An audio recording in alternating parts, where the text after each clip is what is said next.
Warning! The following episode of Orsini's Uncensored Mind contains explicit language and adult content.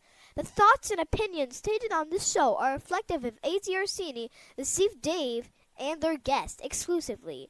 Seriously, guys, my dada and uncle say some pretty crazy stuff. If it offends you, go be butthurt somewhere else.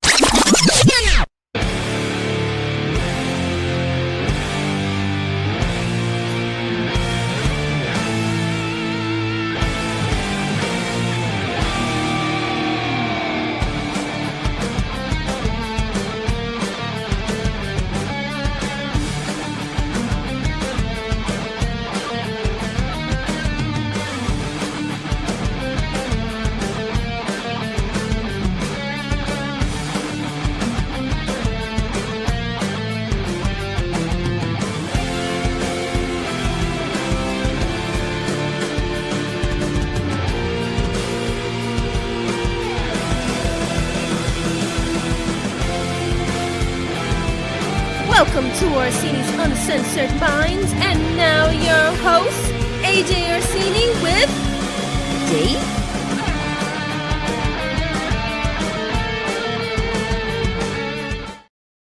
I'm getting good at that. What, timing it? Yeah, I'm starting to realize that the moment this is gonna sound a little hey yo. All right, I'm gonna preface this. Okay, I wouldn't have prefaced it if it didn't have to do with someone else's woman. This shit sounds crazy. Okay, but the moment I hear your wife talking, I got 5 seconds to swallow. Okay, I know that's completely out of context right now.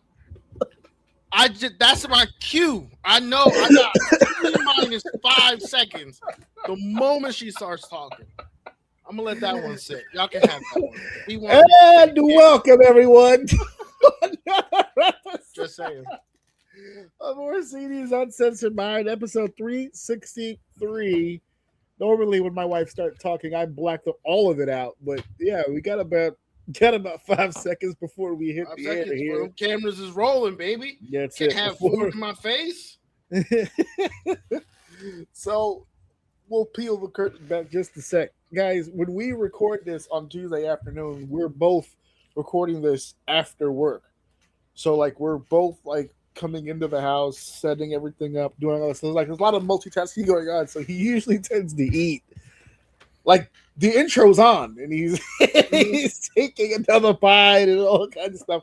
I'm doing the same. I usually have like something over here to drink or something like that. I was too slow. This was what was left. I couldn't finish it. She started talking. I said, "Oh shit! I don't want to get caught. I don't want to get caught." Jesus Christ!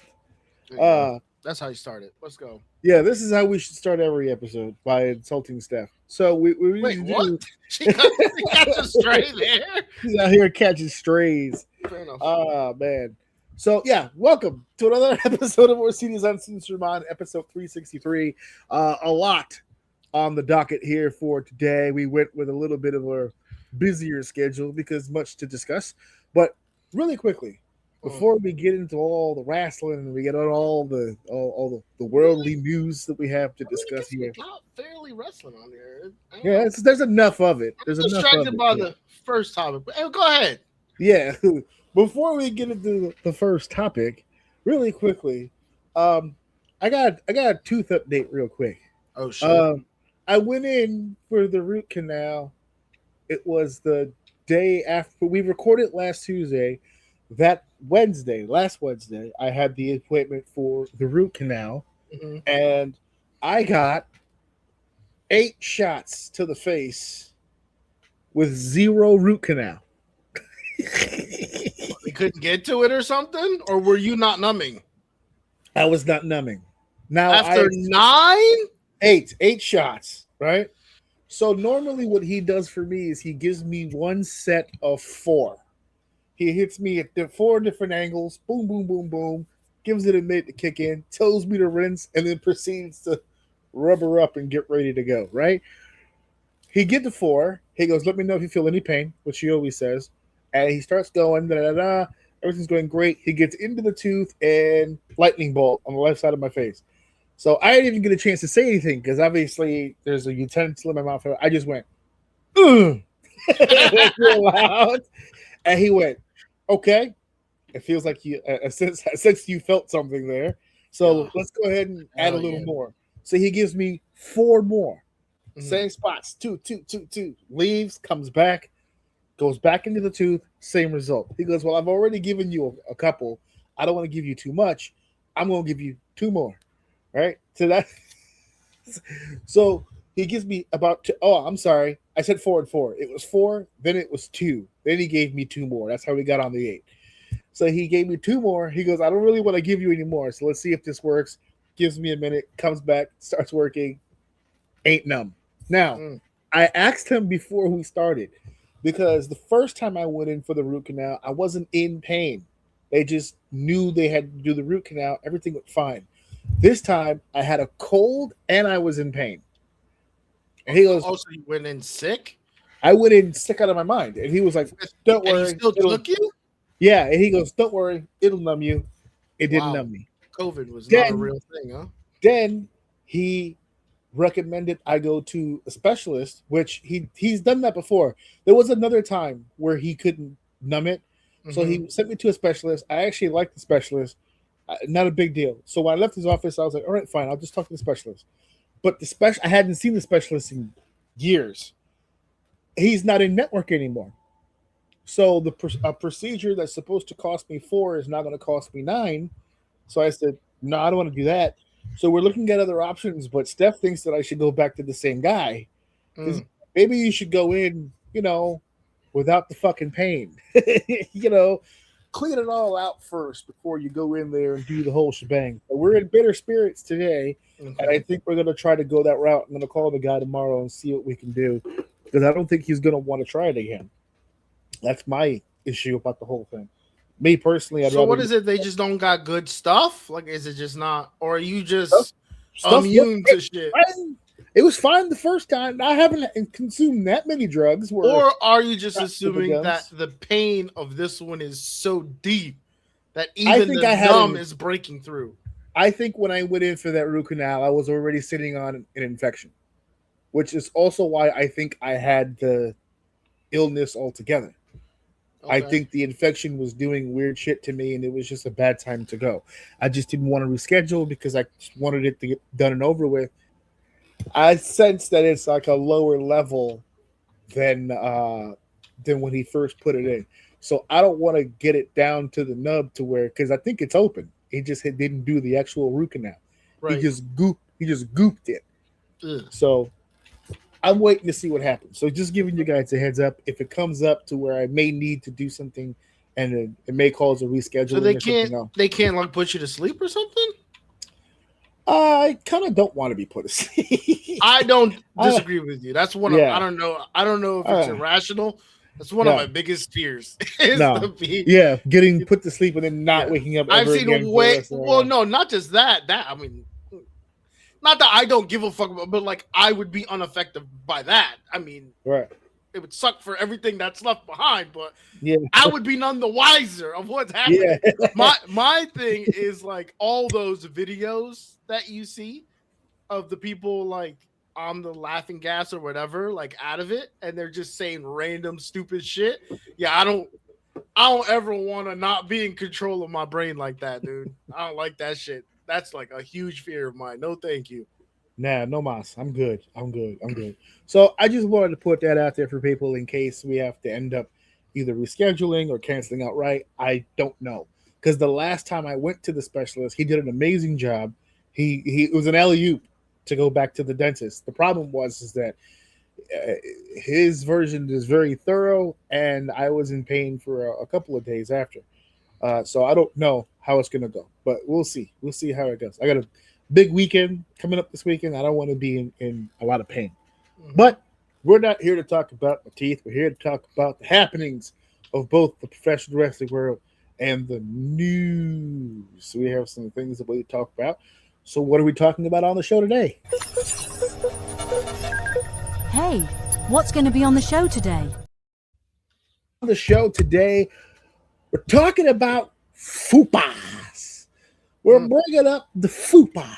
All right. Now, for those of you who don't know, that is the fat upper pelvic area. That everybody. That's, okay.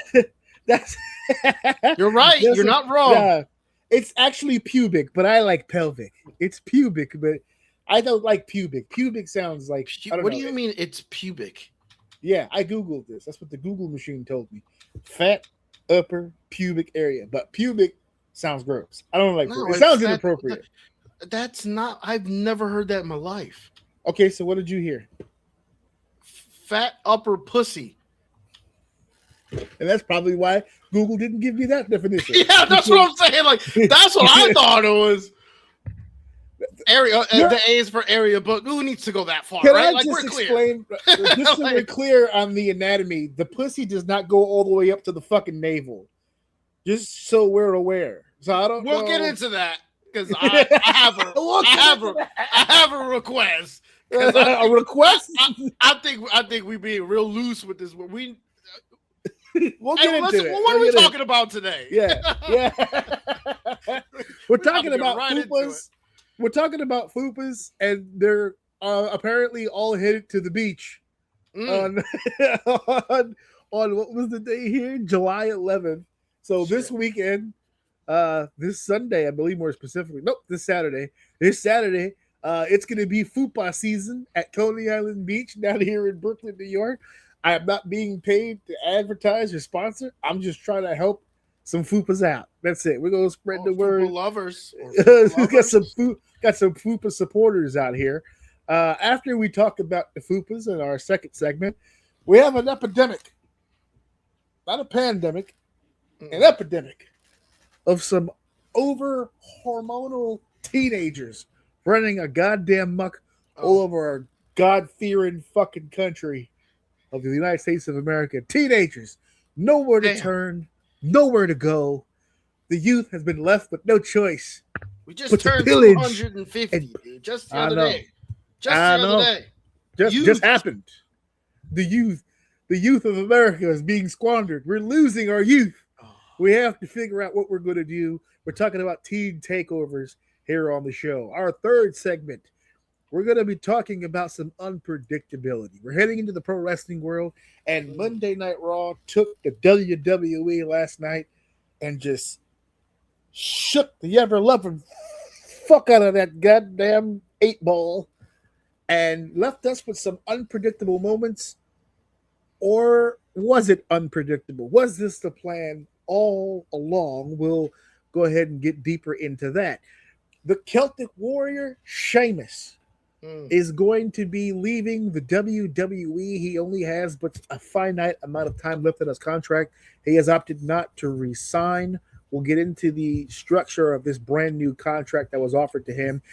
And if he is leaving after 20 glorious years of service to the WWE, we're going to talk a little bit about the career of the Celtic Warrior of Sheamus. And of course, despite the fact that we have all this wrestling on the show, it was not strong enough in argument to make it to the main event here tonight, because the main event of tonight's episode is the topic of conversation that has shook the world to its foundation. I see it on the news. It's on the radio. It's on the YouTube. It's on all people who I'm not even aware if they know anything at all about video games are talking about this. It's all around me. So I figure let's get into it. Is it a big deal? Is it not a big deal? People blowing it out of proportion. Are they not talking about it enough? We'll break it all down here in our main event. So let's go ahead. We got a lot, obviously, that we need to get to here. So let's get down to Fupa business. If it's time to start the show, let's begin with segment 1. On segment 1, we're talking about Fupa Appreciation Beach Day. Now, before we even really get into this, it's not a paid advertisement, folks. And you have to excuse the AI. I didn't make this. There it is. You gotta excuse the AI.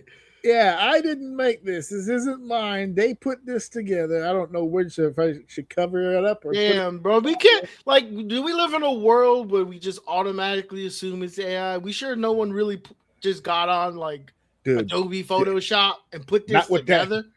You know what it is? That font now has become a popular giveaway that it's 100% AI, bro. This is 100%. Now that logo, I'm sure, is their actual logo. They slap that on there for sure. Oh, But so this you is mean what- to tell me the beach isn't in front of the rides like that? We mean the beach and then the water and then the boardwalk And then the boardwalk. Yeah, it's like beach, water, boardwalk, water. You know what I'm saying? Yeah, Like, and then I could have sworn that's exactly how I remember. I don't know. It's been a while. Yeah, there's a big giant sign behind it that just says Coney Island on it, like that. This was definitely. At this point, I'm hoping it was AI because I would hate to think that somebody put this in Adobe Photoshop and that's what they wound up They were with. getting creative, man. They put it together. You know, you're just hating on them right now. Hard work. Oh, wait a minute. There's no hate involved at all. That's why we're talking about it. We're here to show some goddamn support for the Fupa Appreciation Beach Day because here's the deal. You're going to see me smile a lot because this is a hilarious conversation to be having. But I want to make it clear as day here. We are not anti-Fupa here on OUM. Absolutely not. You are all queens in the eyes of AJ Orsini, okay? You guys live your life to the fullest. Absolutely. That's why we're putting it out there, okay? Fupa Appreciation Beach Day. I have an issue, though. Okay. Because what's the issue? And I know it's going to come out like me hating, right? And maybe I am, maybe I'm not. Who knows? You are. But you are. Go ahead. But it is. But I'm gonna go back to the conversation I had about gaming, how gamers are put in this one box, and then anything that is a game, that's what you're a game. You like that because you're a gamer, right?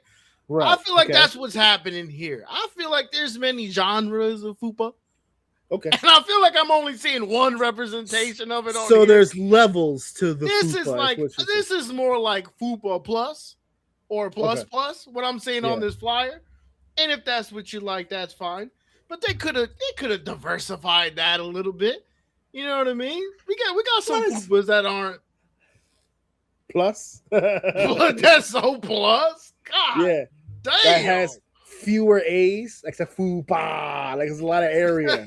Here's the thing. There's a lot of women. You like what you like. Yeah, there's a lot of women out there that are perfectly happy in their skin and in their bodies. And then there's women out there that are not happy with what they got going on. There are women who have a lot of Fupa who think they are the shit. I am a queen, I am beautiful, hear me roar. And then there are women with a very little amount of Fupa. It's there, right? But it's not an overwhelming amount of Fupa, and they hate themselves. They shouldn't. They of course they shouldn't. No woman should hate themselves based on the way that they look. That's where all the flavors at. Yes, that's the crease that holds the sazon right there. Yeah. Right there. So that regardless of how you feel about the way that your body looks, right? I advise everybody to head down to, not that version of Coney Island. That will get you killed. Go to the real one. That one don't exist. Because let me tell you something. I don't think on Saturday the 11th there's going to be a place in New York that will be filled with more positivity than Coney Island Beach, where all the Fupas is at, because they are going to be real women with Fupas will boost your fucking ego like nobody's business. They're going to make you feel like 100%, bro. You feeling down? You feeling out? You said, man, I haven't been to the gym. I'm letting it loose. I'm letting it fly. I'm having a hard time putting down the brisket, putting down the goddamn cheese-covered chili dogs. Head on down to Coney Island this Saturday on July 11th, and they're going to hand that shit to you. There's a place down there at Coney Island that if you buy the cup, you get unlimited beverages. This is not a lie. This is true. And it's one of those kind of sizable at the bottom, sizable at the top, and then like real thin in the middle so that you can like kind of hold on to it. And you can get unlimited drinks. Go down to Coney Island and enjoy that. If you don't have a Fupa, this center in stellar shape. You can still go down there and have fun because I'm telling you, The people that are going to be going to this thing are going to be the most positive human beings of all fucking time. The only thing, though, is you have to go down there with a positive attitude. Don't go down there and start talking all kinds of shit. Because you know what comes with fupas? Hands, motherfucker. These motherfuckers know how to throw hands, okay? So if you're thinking about going down to do some fupa hating, not Coney Island Beach. And to be fair, hold on. I'm gonna correct you a little bit here. Okay, all right. Backtrack. You have to be super ultra mega fit to not have a little bit of fupa. Oh, yeah. And that's why I said there's categories. We gotta make sure this depicts one type of fupa. Okay. No. Classified. We gotta classify. We gotta make sure. We gotta make sure everyone feels included here, man. Unless you're at 3% body fat, you probably got a little bit of fupa there. So head on down to Coney Island, and let's see the array in range of these here fupas in Coney Island. Throws a party like people who know how to throw it down in the kitchen, bro. They throw parties. I'm telling you. Even if you don't have a fupa, even if you don't know, if you go down there looking for a good time, you're gonna find it immediately. This is gonna be the most positive place in Brooklyn. I'm telling you. Me and my family are gonna be heading a little bit closer to downtown Brooklyn on Saturday. So we're gonna be as far from that area as you can get, but that's because we have a family thing that we're gonna be doing down there with another Alex's fucking friends again to fucking hang out. And so otherwise we'd all be traveling down to Coney Island and checking out all the goddamn fupa action down there at Coney Island Beach. It's gonna be July 11th. I don't know what time because it doesn't say on the flyer. And somebody actually asked in the comments from where this picture was posted. They said, Coney Island is kind of big. It is kind of busy. Where in Coney Island are we supposed to meet? And to this person, I will respond. If you go to Coney Island looking for a large gathering of fupas, you're going to find it. It ain't going to take long to figure out where it is. Do me a favor. Find the hardest thing you're going to run into, especially that the world knows there's going to be fupas here, is finding parking. It's hard to find parking. Oh, yeah. It's hard to find parking when there are no fupas there. Yeah. So imagine how hard it is when there are fupas there. So the fupas are coming. Be prepared to take a train. Be prepared to take a bus. Oh, yeah. Public transportation. When you get there, find the nearest boardwalk, the ramp, walk up it, get the middle of the ramp, look left, look right. You're going to spot them. Yeah, you're going to spot them. Head in that direction, buddy. Even if you don't spot them, you're going to hear them. Oh, you're going to hear them. Because I have a feeling the party is where the fupas is at. Hey, so when you get to that boardwalk and you start looking, you're going to hear it. It'll be the cast on the way. Where that party at? Yo, that brings me to the next question. Who's DJing? That is this is a big responsibility. That is a big responsibility. This is going to be the turn up right here. Listen. And I don't mean like the vegetable. I mean the actual, like this is it doesn't even advertise. Actually, there's some contact information at the bottom. It's all Instagram. It is at Bunnies and Don's 17, at Chubby Poppy _ Mars Kino, and at Cassius _ Bricks. Hey, yo. Yes. These are some phenomenal names for promoters. They already know what type of time they are. If you can't see the Instagram handles and already know what it is, I can't help you. I can't help you. That's what it is. Funny. So this Saturday, July 11th, Coney Island, put your ear to the ground. You'll be able to hear it coming. It'll be like if you want, just sit in the chair real quick and just have like a cup of water next to you. Then when the world starts to ripple, you'll know that they're nearby. You just follow the sounds, and you'll be able to hear it. It's going to be a lot of Spanish music or a lot of hip hop music of some kind, and they're going to be out there just wilding out, having a good time. You want to have yourself a good time this Saturday? Head over July 11th and let them know. So we'll have to bring that up again. Not a paid promotion, They don't even know I'm talking about it. I just saw that online and just said, nah, we gotta support. We gotta support. That's Support. funny. That's funny. My wife I'll was the take one it. that brought that to me. Hey, I was like, hell yeah, let's I go. almost was like, yo, we should go. Fuck. Let's turn up. Let's go crazy. Come back to there. the next spot and give a review. You know what I'm saying? Yeah. Oh, who's hosting? Let's do a live. Yo, let's call them. Let them know. Yo, we'll do a live Fupa pod right there on the beach, live. Oh man, that would be pretty cool. You know how excited they would probably be for some shit like that to pop off? That would be nuts. That'd be nuts. I can already tell it's gonna be a bunch of those dudes that walk around with the little miniature microphone in their hand and ask people random questions on the street. Dude, for sure. He's like, "How old are you?"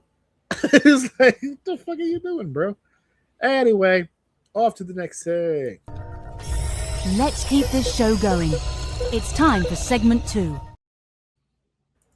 Let's be for real here. Let's take a little bit of a serious tone when we say things like, we're losing our youth.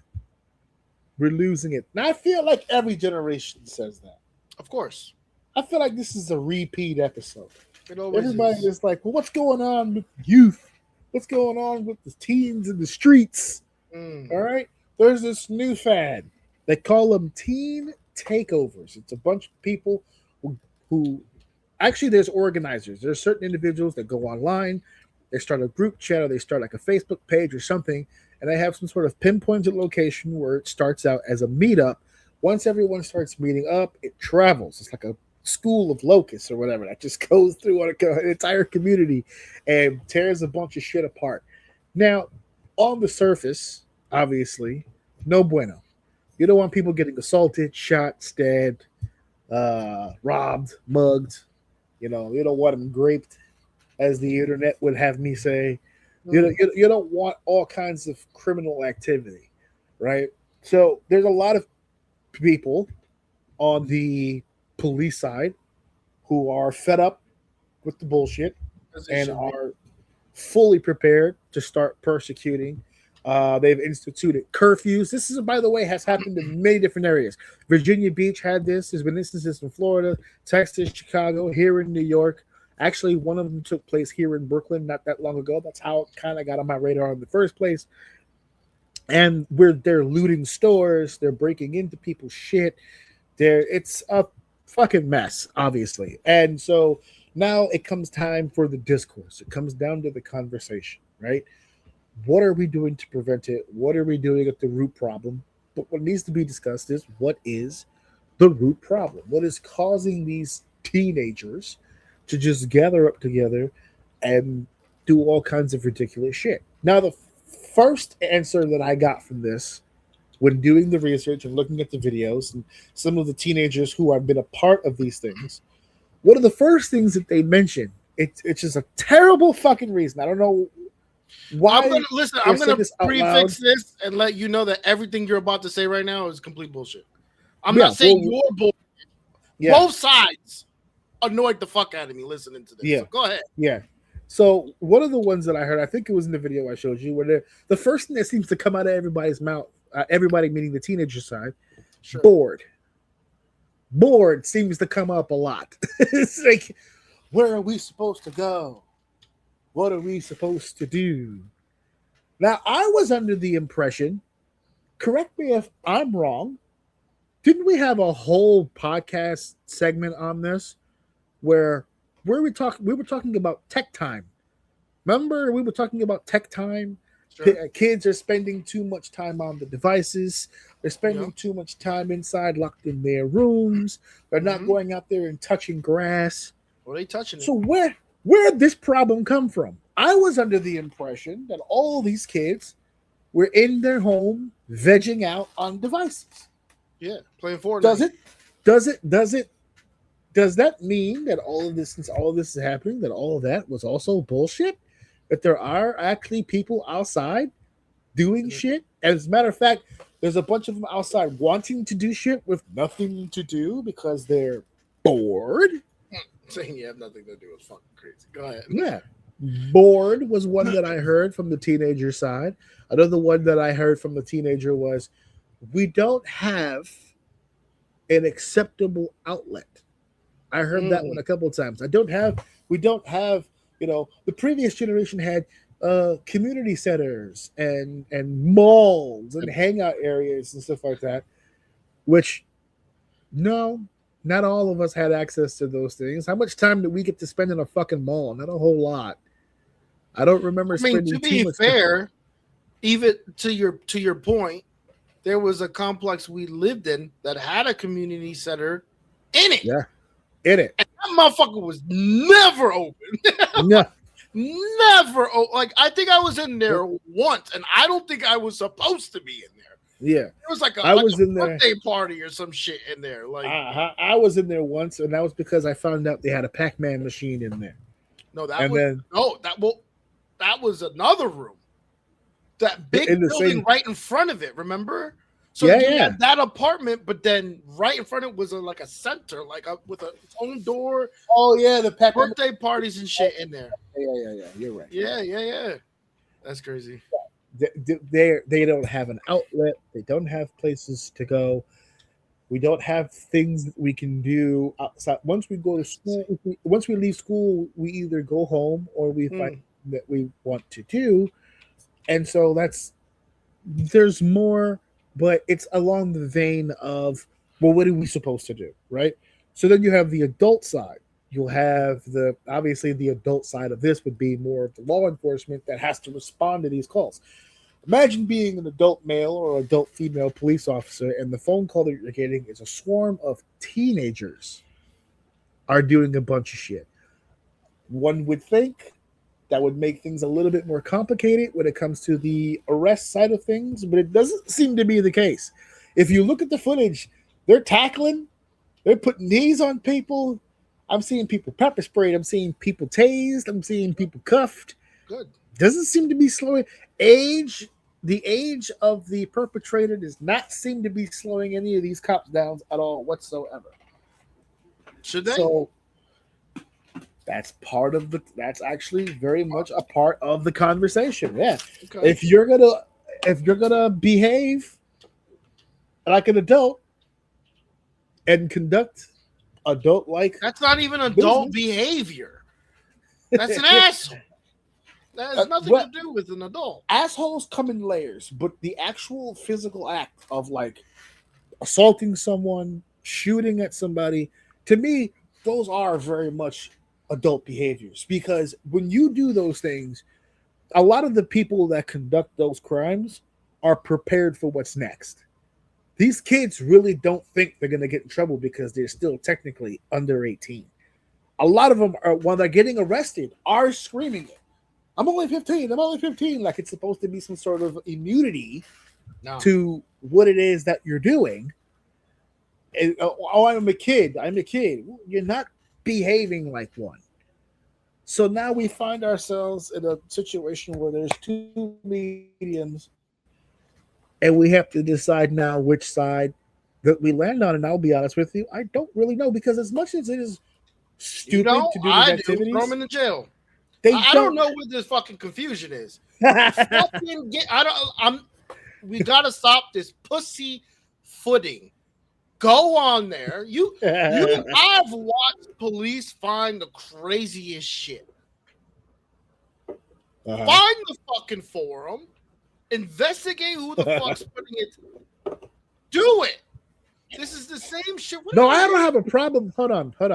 I don't have a problem with putting the people who are committing the actual acts, right? So if you have like a teen takeover, there's like 200 kids, but you really only see 10 or 12 doing the real crazy shit, arrest the 10 or 12. For sure. No conversation. But I still think there's a discourse that needs to happen for those teens that are committing crimes and yet finding themselves in a position where, well, what should I do? Even if a teen isn't attending the teen takeover, right?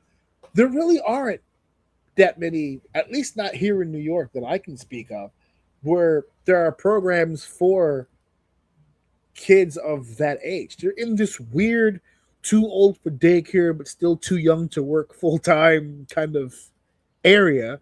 And while we found things to do, there's a whole generation of kids, for whatever reason, they only see the black and white of the No, school because they don't and the work. want to. This is that, like, I'm not saying you are. I understand what you're saying, and I understand the perspective you're bringing.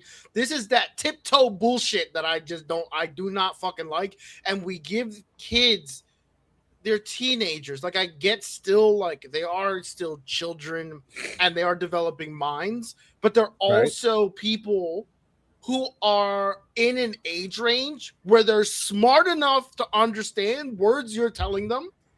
And they're also smart enough, as you can say, you even said they were yelling, I'm 15, I'm 15. They know what they're doing to the point at least where they know the key words to get away with whatever it is that they're getting. It's all fucking bullshit. Don't tell me you don't have anything to do.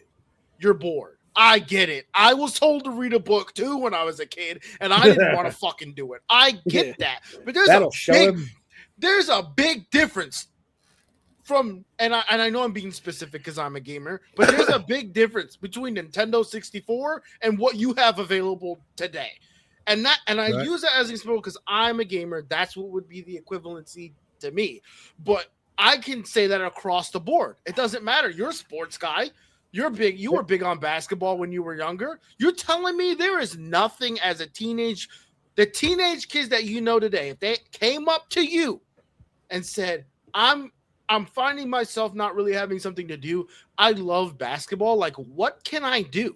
Is your advice to them going to be, well, there's really nothing for you to do community-wise at basketball, so join one of those kid raids.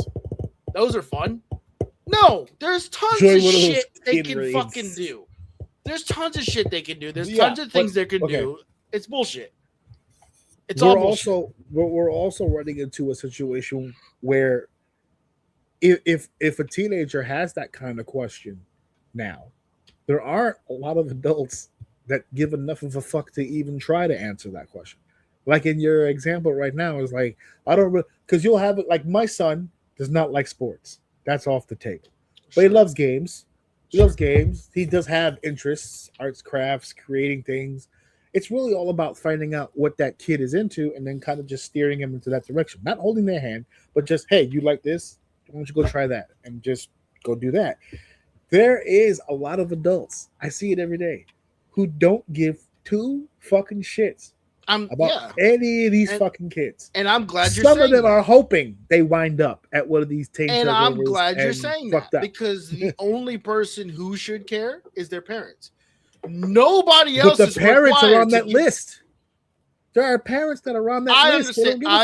I understand that, you think those kids that are down there getting tased and breaking into had parents that gave a shit about what they're going through? You know what? Yes, I do. You think those are kids that have parents 100%. that give a shit? You cannot tell me as a teenager you don't remember the kid who had somewhat decent parents who was at least telling them not to do shit and would just fucking do it anyway. Right. That exists. I'm not saying it's 0 to 100%. What I'm saying is you can't tell me that the majority of these kids, like, okay, you're mentioning the exception to the rule, but the general rule for kids that wind up in bullshit like this are the kids with a lot of free time on their hand and no fucking oversight. That's the usual situation. Parents that are involved in their kids traditionally don't wind up with kids on the fucking news getting handcuffed because they broke into a fucking Foot Locker because they were bored. There are kids that do, but that's not the rule. That's the exception. For the most part, a lot of those kids that are being thrown to the fucking ground and know the rule, oh, I'm 15, or when they get tackled, oh, I'm an asthmatic, don't put your knee on me, or whatever the case, whatever mumbo jumbo they hear on the news or hear amongst their friends that know all the ins and outs. Oh, I'm not worried about it. Armed robbery is only like 5 to 6 years or whatever. Like, the people who know the fucking rhetoric, what's about to happen, those are street people. Then there's no oversight. Even if a parent goes, oh, I love you and I care for you, and it still doesn't mean they're paying any fucking attention. Some kids, like the ones that you're talking about, that have parents that give a shit and do it anyway, need a different type of parent. Because sometimes loving your kids is not fucking enough.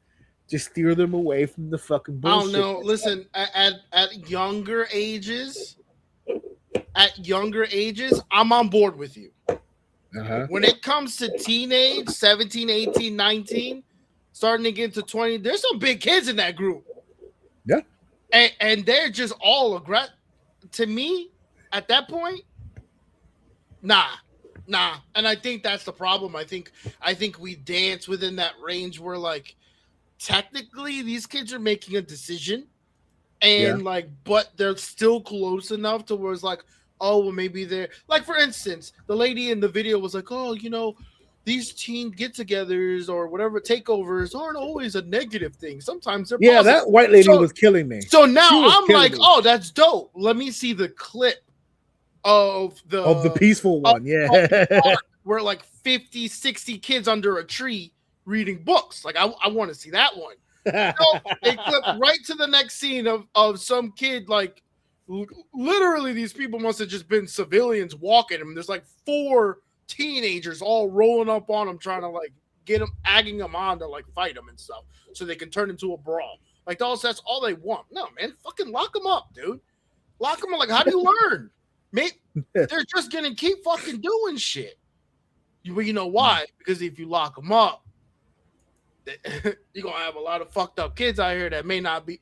You put them with the real people that are in juvie or wherever you want to put them. I don't know. Start cracking some heads, man. Stop that. Some of them wind up in juvie and feel right at home. Yeah, and you're gonna be, and you might create a career incarcerator or whatever. That's their life and their decision. But the person who decided to go for a walk that day and go, oh wow, there's a lot of kids. This is nice. Look at this. I wonder if it's a field trip. Next thing you know, you're getting stampeded by all of them. They're punching you in the face. They're ripping your hair. Like, I have a very difficult time being fair when there are people who are none the wiser, just trying to go for a stroll, getting hurt. Like, I have a problem not protecting those people and protecting someone else because they're just young. I don't give a fuck how young you are. You do not live in a world that we grew up in. Some kids didn't know what good was. You didn't. You grew up in your home where your dad beat the shit out of your mom, your cousins had the same thing, and all you guys knew was drugs and your block, how to sling them, shit like that. Your 4 walls were your 4 walls. And whatever the fucking news gave you. That's not today. So don't tell me they don't know.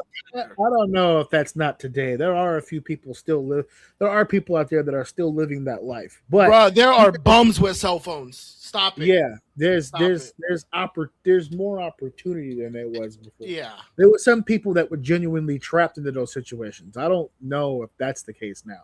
But living that lifestyle or being a part of it at a young age still very much, I think, still exists. And I think those are the kids that we're seeing. As far as the lock them up thing, I'm with it. If you're that much of a fucking aggressor, then that's the thing. But I'm the actions need to follow the discipline needs to follow the actions. If you're one of these kids that's taking it way over the fucking line, you're putting people in a position of having no choice but to give you the kind of consequences that will fuck you up your life forever. Right? Imagine being 15 years old and doing something so stupid it fucks you up when you're 45. Like, this is the level of stupidity that is going to be far-reaching into the fucking future. And you were saying before about lock them all up. I'm with it, but I don't want the people who help get your hands on. I don't want the people who helped create this problem to go scot-free. As an example, there is I don't know if it was in this video, but I saw another one where there was a lawyer who wanted to try to get a state law passed that if an underage individual commits some sort of crime, like it has to be like a real serious crime, whatever the case may be, they can then go after the parents legally. Because now it goes, she literally said it in the address, like when she was talking about it in the interview, She said we need these parents to start giving a shit Yep. about what it is their kids are doing. Yep. We don't think that they'll do it on their own. Nope. So what we need to do is put them in a position where they have to. So Yeah. if we're raising a kid who goes out there and murders someone or armed rob somebody or serious crime, yes, that kid should be persecuted to the fullest of the law. But they have guardians. Those guardians have failed this child and the community because they allowed this kid into the community to do the stupid shit they're doing. They should be held responsible. Yep. And in my opinion, I'm for it. I agree 100%. If you allow your kid to And that's someone with shit, kids who has no clue how they're going to turn up, despite how hard I try. I'm a believer in that. I'm a believer that I could put all my effort in being the best parent as I possibly could be. And whether it be someone else reaches my child that doesn't have the best intentions, or maybe they don't give a fuck what I'm saying. Who knows? I just pray for the best. But so as someone who could very well end up on that chopping block, yeah, I agree. Same. I agree. Yeah, And I will come with all the evidence, all the receipts of the fucking vacations we took, all the family photos. I was in her life. You ain't taking me to jail. That was her decision. Take her. Fuck her. Yeah. Fuck her. Fuck, Hey, she's fuck her. Take her. She did that shit. Yeah. Nah. We loved her. Who the fuck is is she to think? Look at it. Yo, 2028 was lit. Look at this shit. Look at all this stuff we did. Nah, we was there for her. She did that shit by herself. Nobody who has a parent that took their kids to Disney World should be going to jail. I'm just saying. Disney, bro. Yeah. Disney. Yeah, she good. She was. So you know who we should really be blaming, Your Honor? You need a witness? That damn rap music. Bro. That rap music is crazy. You know, we really should be talking to that Meg the Stallion. That's who we're talking to. That's the real culprit, but nobody wants to have that conversation, right? No one wants to have that real conversation. Nobody wants to have that conversation, right? Sir, please. It's that damn Meg the Stallion. Get in the car, please. Get in the car. No, I'm not going. I'm not going nowhere. Fuck that. I will go into the car when we get Meg the Stallion here to have this conversation. If she's not right in there, now, I'm not in there. I will also accept Nicki Minaj and Cardi B based on scheduling. I don't care who it is.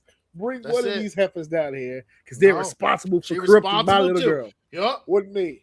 Yup. No, I'm going to jail? Nah, we going to jail. I didn't teach her how to throw ass. They taught her how to throw ass. So we all going down there. I didn't find out till Nicki Minaj what it was to quote, bust it wide open. I didn't know what that meant. Okay, that wasn't me, Your Honor. I was a Christian boy. You know what I mean? Born in a small farm down on the hill. I'm totally on board with the parents being held responsible for the whole thing as well. As far as the kids who aren't a part of the teen takeovers, the ones who are bucking the social pressure of that, right? Because I've had the privilege of speaking to teenagers about the teen takeovers, and you would be surprised how many of these teenagers... You're around kids because of your work. Yeah. Do you know anyone who's done it? Anyone who's done it? Has any kids ever said that they did it? No, I haven't. Okay. And I'm in Brooklyn. And like I said, one of them happened in Brooklyn, not near here, by our old apartment, like by Flatbush over there. Mm-hmm. And none of the kids that I know of that I've worked with have participated. In fact, I've gotten the opposite response from them. They don't like it. And one kid in particular, I think, hit it right on the head. Because what happens is that, like most things, like you said about, it makes them, not just makes them look bad, but it makes people nervous around them. Mm-hmm. Where it's just like, I'm literally here by myself. There's no gang or group of anything, and it's just like, oh my god, it's one of those teenagers, one of those street youths. They're out here. Street youths. There's I'm telling you, there's people that go on the train, and then you'll see the high schools open up to end of school day, and they hop on buses and they hop on trains, and you're starting to see people get nervous because it's just like, what are they going to do? What are they capable of doing? You know what I'm saying? Like, how far are these kids willing to go? So I don't think at the moment, while it's making a lot of world news, it's as difficult as it may be to say out loud. I don't think that it's a major problem just yet. I don't think we're in that area where we can sit here and say that it's like, oh no, the generation of tomorrow is in trouble. Like, no, I've seen enough kids to know that despite the excitement of one group of kids, there's also a group of kids that are just like, nah, I'm good. I'm going to go home and play Call of Duty or something like that. Like, they found shit to do. You know what I'm saying? Like, I know for a fact there's schools in New York, we have extracurricular activities. My school in particular has after-school programs. Alex's school has after-school programs. And it's usually like random ass classes, coding, or even physical stuff like a sport or taekwondo or something, right? Like, there's usually some sort of gathering of some kind. Like, we could have more, sure. There's nothing wrong with more. But to say that there's nothing, I think is just incorrect. And that shit is so annoying to hear. It's just so fucking stupid to hear. You got that there's nothing, right? Yeah. He's speaking for themselves, saying they have nothing to do, which is absolute complete fucking bullshit. You just don't want to do it. And then you have the fucking idiots, the adults who start. The thing that they're doing right now that's pissing me off is that they keep referring to like video games and like them not having nothing to do and that they don't do anything productive or they're too addicted to their phones and that's why they do stupid stuff like this because and it's just like it pisses me off because it's like everything they blame the kids for doing today are structures that their generation built. You understand? Like that, like their generation built the structures that these kids are addicted to, and they just fucking just unironically, like our own parents and their generation, refuse to take any type of fucking accountability. Hey, mom, remember when I was like 15, you really beat the crap out of me? I never did that. I have a scar right here from where you stabbed me. No, yeah. I would never. You could be dreaming. I would have never done that. And I know there are tons of adults who've had these, trying to have these, what do you call that? Closure conversations with their parents. Oh, and God, get yeah. absolute gaslit. I watched it happen to my wife. I said, listen to me. If you ever confront her, just know you ain't going to get her. I'm sorry. And she went and talked to her and got, I never did that. What are you talking about? It's just like, leave it alone, bro. No, you'll get dealt. Some of them will double down. Absolutely. Not only did they not do it, oh my God, you're not going around telling people I did that, do you? Are you painting me in the kind of light where I would do such a thing to my child? It wasn't me. It was because you just sat in your room all day. That's why you're a loser. Yeah. Nothing to do with me. I work 3 jobs. I have money in a house. What's your fucking problem? Yeah. That's funny. You used your free time the way that you wanted to, and yet that fridge was always full. So I don't know what. Yeah, it was full. What do you want me to do?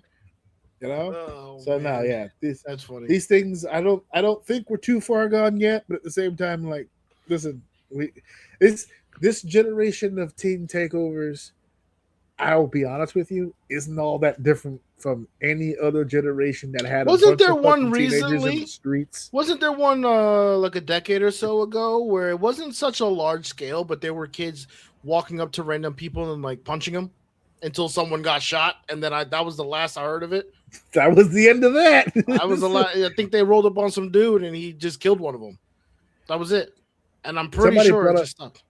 Somebody brought up a really good point. You remember The Warriors, the movie from like the 70s? Warriors. Somebody was like, wouldn't that just one big ass teen takeover? Like that whole movie? And yeah, it was street gangs, was it not? And they were all kids. Listen, man, and it was like that was one big ass teen takeover. They tried to take a train from uptown Manhattan all the way to Coney Island. That's the whole fucking movie. They just ran into. Okay, so maybe that's the problem with today's teen takeovers, right? No originality, no creativity. Where's the face paint and baseball bats? Where's the roller skates? You know, where's the fur? Where's the leather vests? Let's get some creative. They're all dressed like little baby. Everybody just mix it up. Just mix it up a little bit. Let's get a little creativity going with these Teen Takeovers. That's all I'm saying. Instead of, hey, how about this? How about if you want to draw less attention to yourself and less red flags, the next Teen Takeover, everyone just ride an assorted animal to the Teen Takeover, right? A small pony, a large dog. Someone just ride. Let's just ride some animals to the next Teen Takeover. We'll say that we're starting a petting zoo or something to get the adults out of our business, and then we'll just take it over. You know, let's do something random. How about we all pogo stick to the next Teen Takeover? How about that? We'll just all, we'll pogo stick together. Or how about the blindfold challenge? Let's get one of those sleeper masks and feel our way to the next Teen Takeover. He's like, wait. This looks like 38th Street. All right, this is 38th Street. Keep going. We're going 4 blocks up to the left. We'll be all right. Maybe that's the problem. But yeah, every generation is the worst generation of all time. Oh, yeah. Whatever the new generation is the worst fucking generation. And then they grow up and they go, that's by far the worst generation of all goddamn time. Yep. Imagine a generation of parents that didn't raise their kids, watching their grandkids in the street going, fucking losers. Who raised these pieces of shit? You, motherfucker. You did. To quote Wanda Sykes, you, motherfucker. You did that shit. God damn. I saw a bunch of people, no lie, from the hood that were watching people on the Teen Takeover videos who have no idea where their kids are. They have no idea. They're like, oh, look at this bullshit. What bullshit? Is your kid there? Do you know where your kid is right now? It's like, that's not, my kid wouldn't be over there. Sounds like he's the kind of kid that would be over there. He sounds like he would be over I'm there. not going to hold you. Sounds like your kid. Yeah, it sounds like your kid's over there, man. Oh, man. All right. We're going to take a quick... Yeah, I got it here. We're going to take a quick commercial break. And then we're coming back with Seg 3. Hey guys, AJ Orsini here, and I am super excited to let all of you know that we have completely rebranded the official OUM YouTube channel. We have changed the handle, we've changed the look, we have changed the feel and the vibe of OUM's exclusive YouTube channel. Now, all you need to do to access this YouTube channel, it's very, very simple. You go into the search bar, you type in OUM Network, or you can type in youtube.com/@OUM Network. It'll take you right there. This is going to be all-encompassing, every aspect of OUM officially on YouTube. It's going to be the episodes, it's going to be the shorts, the reels, the independent spotlight, it's going to be the OUM Minute. It's all of your OUM needs on the official YouTube channel. Check it out today. Segment 3 is here, and I can't wait. There it is. There it is. She's eager. Out of context, that is a wild statement to say out loud. So, yeah, she's eager, baby. Let's go. Yep. Unpredictability. Let's talk about that for just a second. The WWE, as a promotion, has had a pretty bad reputation for a number of years now. This is not a new development. That some of their programming has been, and I quote, a little on the predictable side. But we've had some recent shakeups that have caused quite a bit of conversation. And last night, oh, baby, was there some goddamn conversation. Now, I did not catch Raw live. This is going to air on Wednesday. We're recording it on Tuesday. So when I say last night, I mean Monday. I didn't get a chance to see it live. Again, wasn't feeling well, decided to sleep in. I needed the hours. I was behind on sleep. But I woke up this morning to a barrage of new information and some surprising stuff that happened on Raw. So I didn't want to watch the highlights this time. I wanted to watch the show. Okay. So I did till earlier, while a little after work, I actually watched the show. And I gotta tell you, I'm becoming somewhat of a fan Okay. of the idea, not what they're doing, the WWE, but of the idea that people are starting to tap out. That is some of the stuff that I saw this morning and today. There's a video in particular. God, I wish I could find out where I saw that video. I think it was an Instagram video.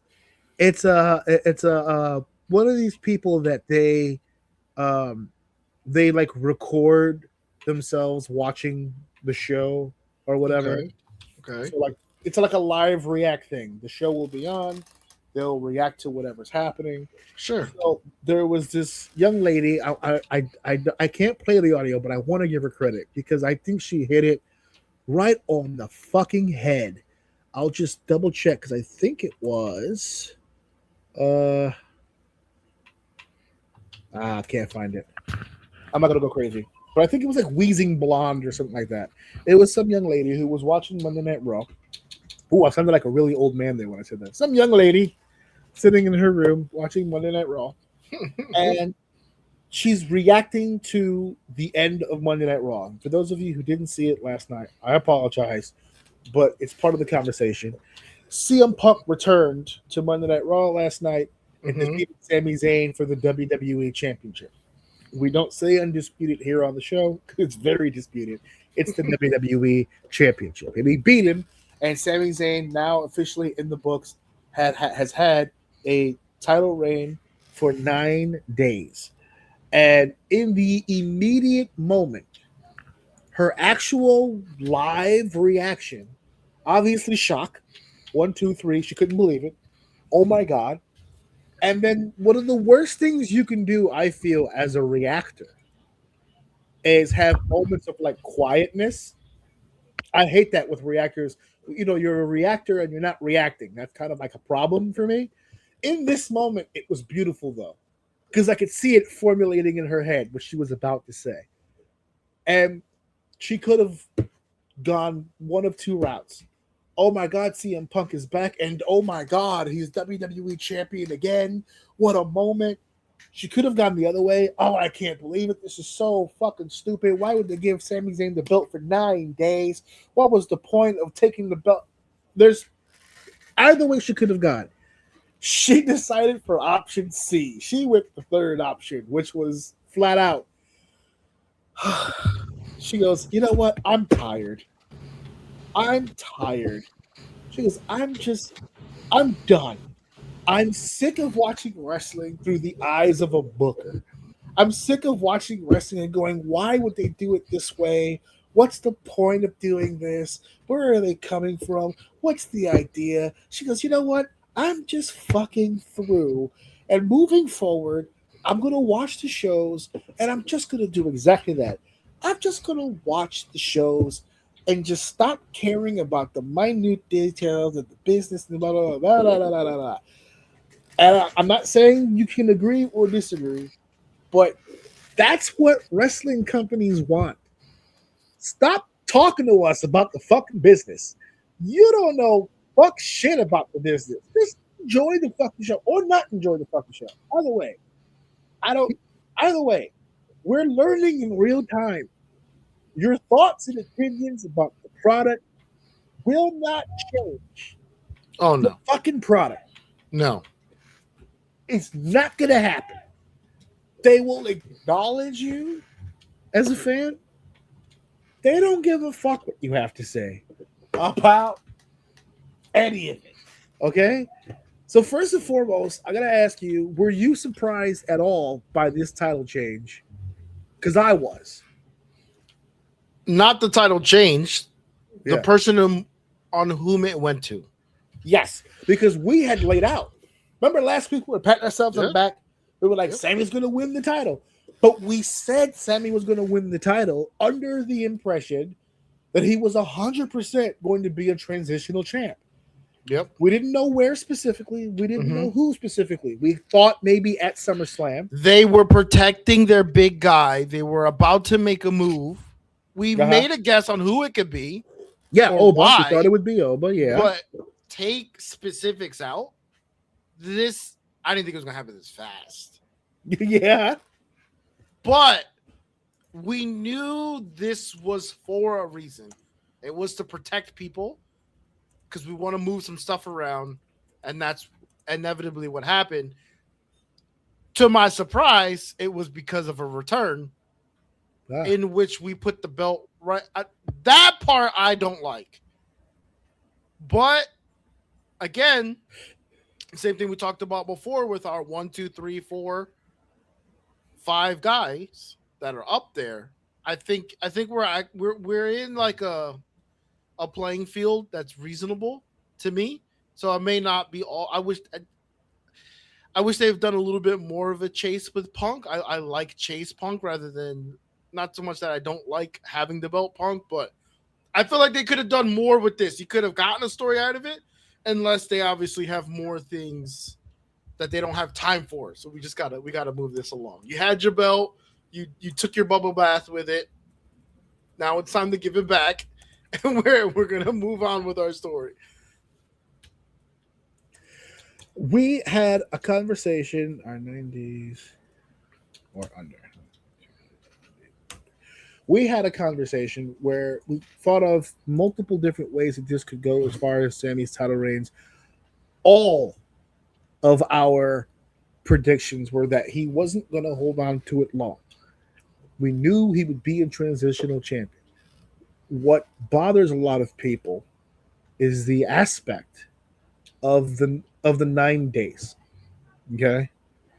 So really quickly, I researched something, and I said to myself, how many times has someone had a very, very short WWE championship reign?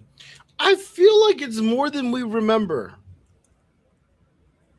I feel like transitioning champs is a very common thing, is what I'm trying to say.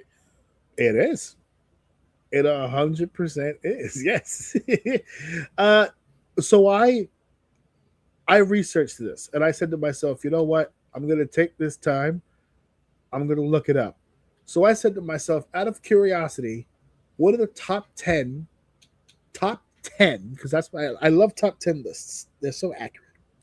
I said top 10. What are the top 10 shortest title reigns in WWE history? And I realized very quickly that was a mistake. Because the top 10 shortest title reigns in history don't go any farther than 6 minutes. Oh, wow. Forget days.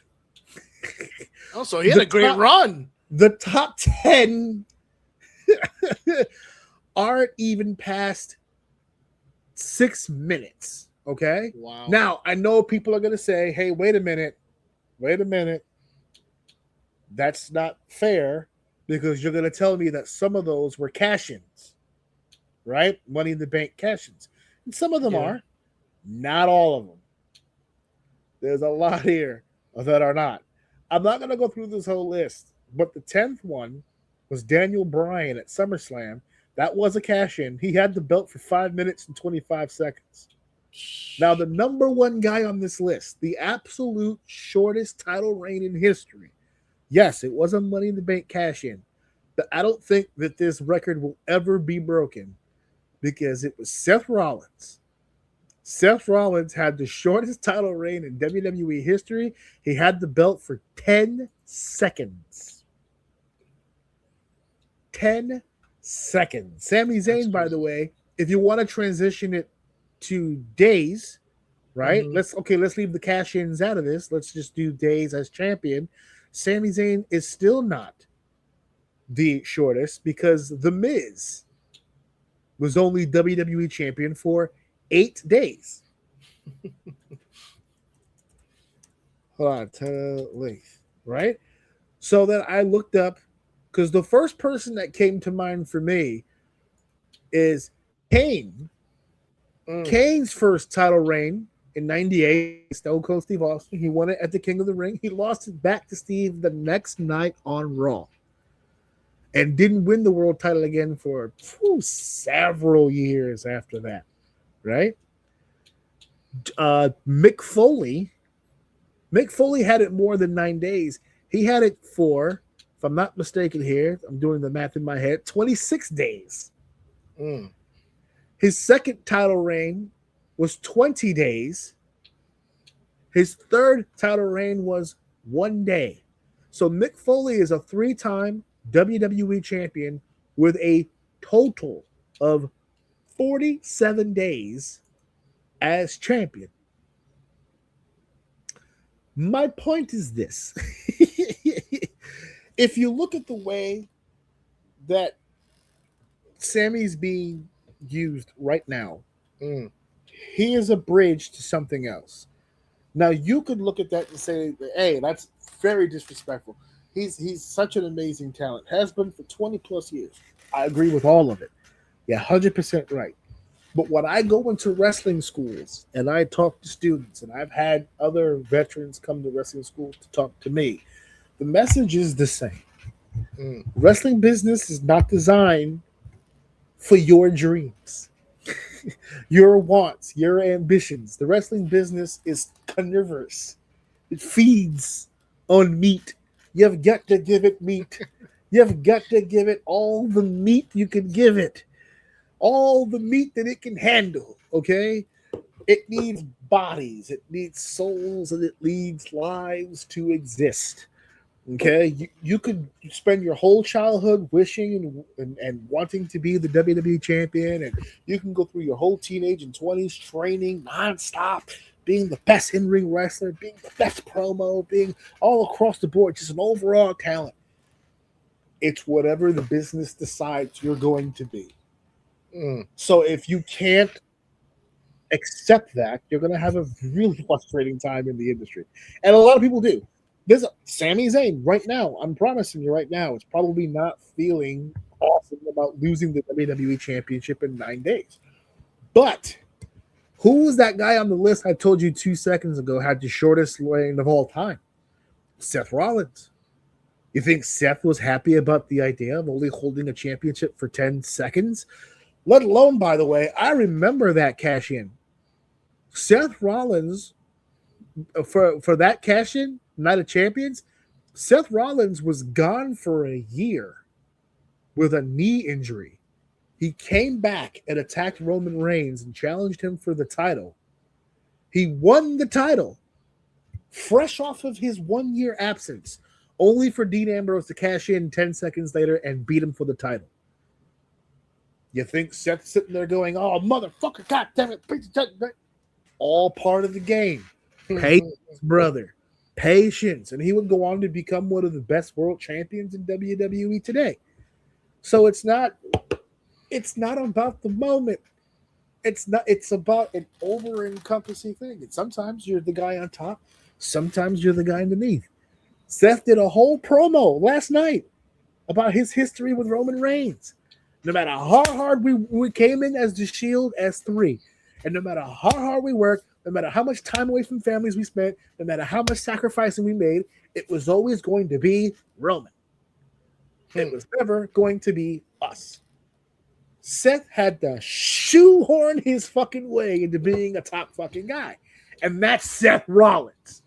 Imagine some yahoo from Topeka, Kansas, wishing and dreaming of becoming a professional wrestler. It's a long shot, brother.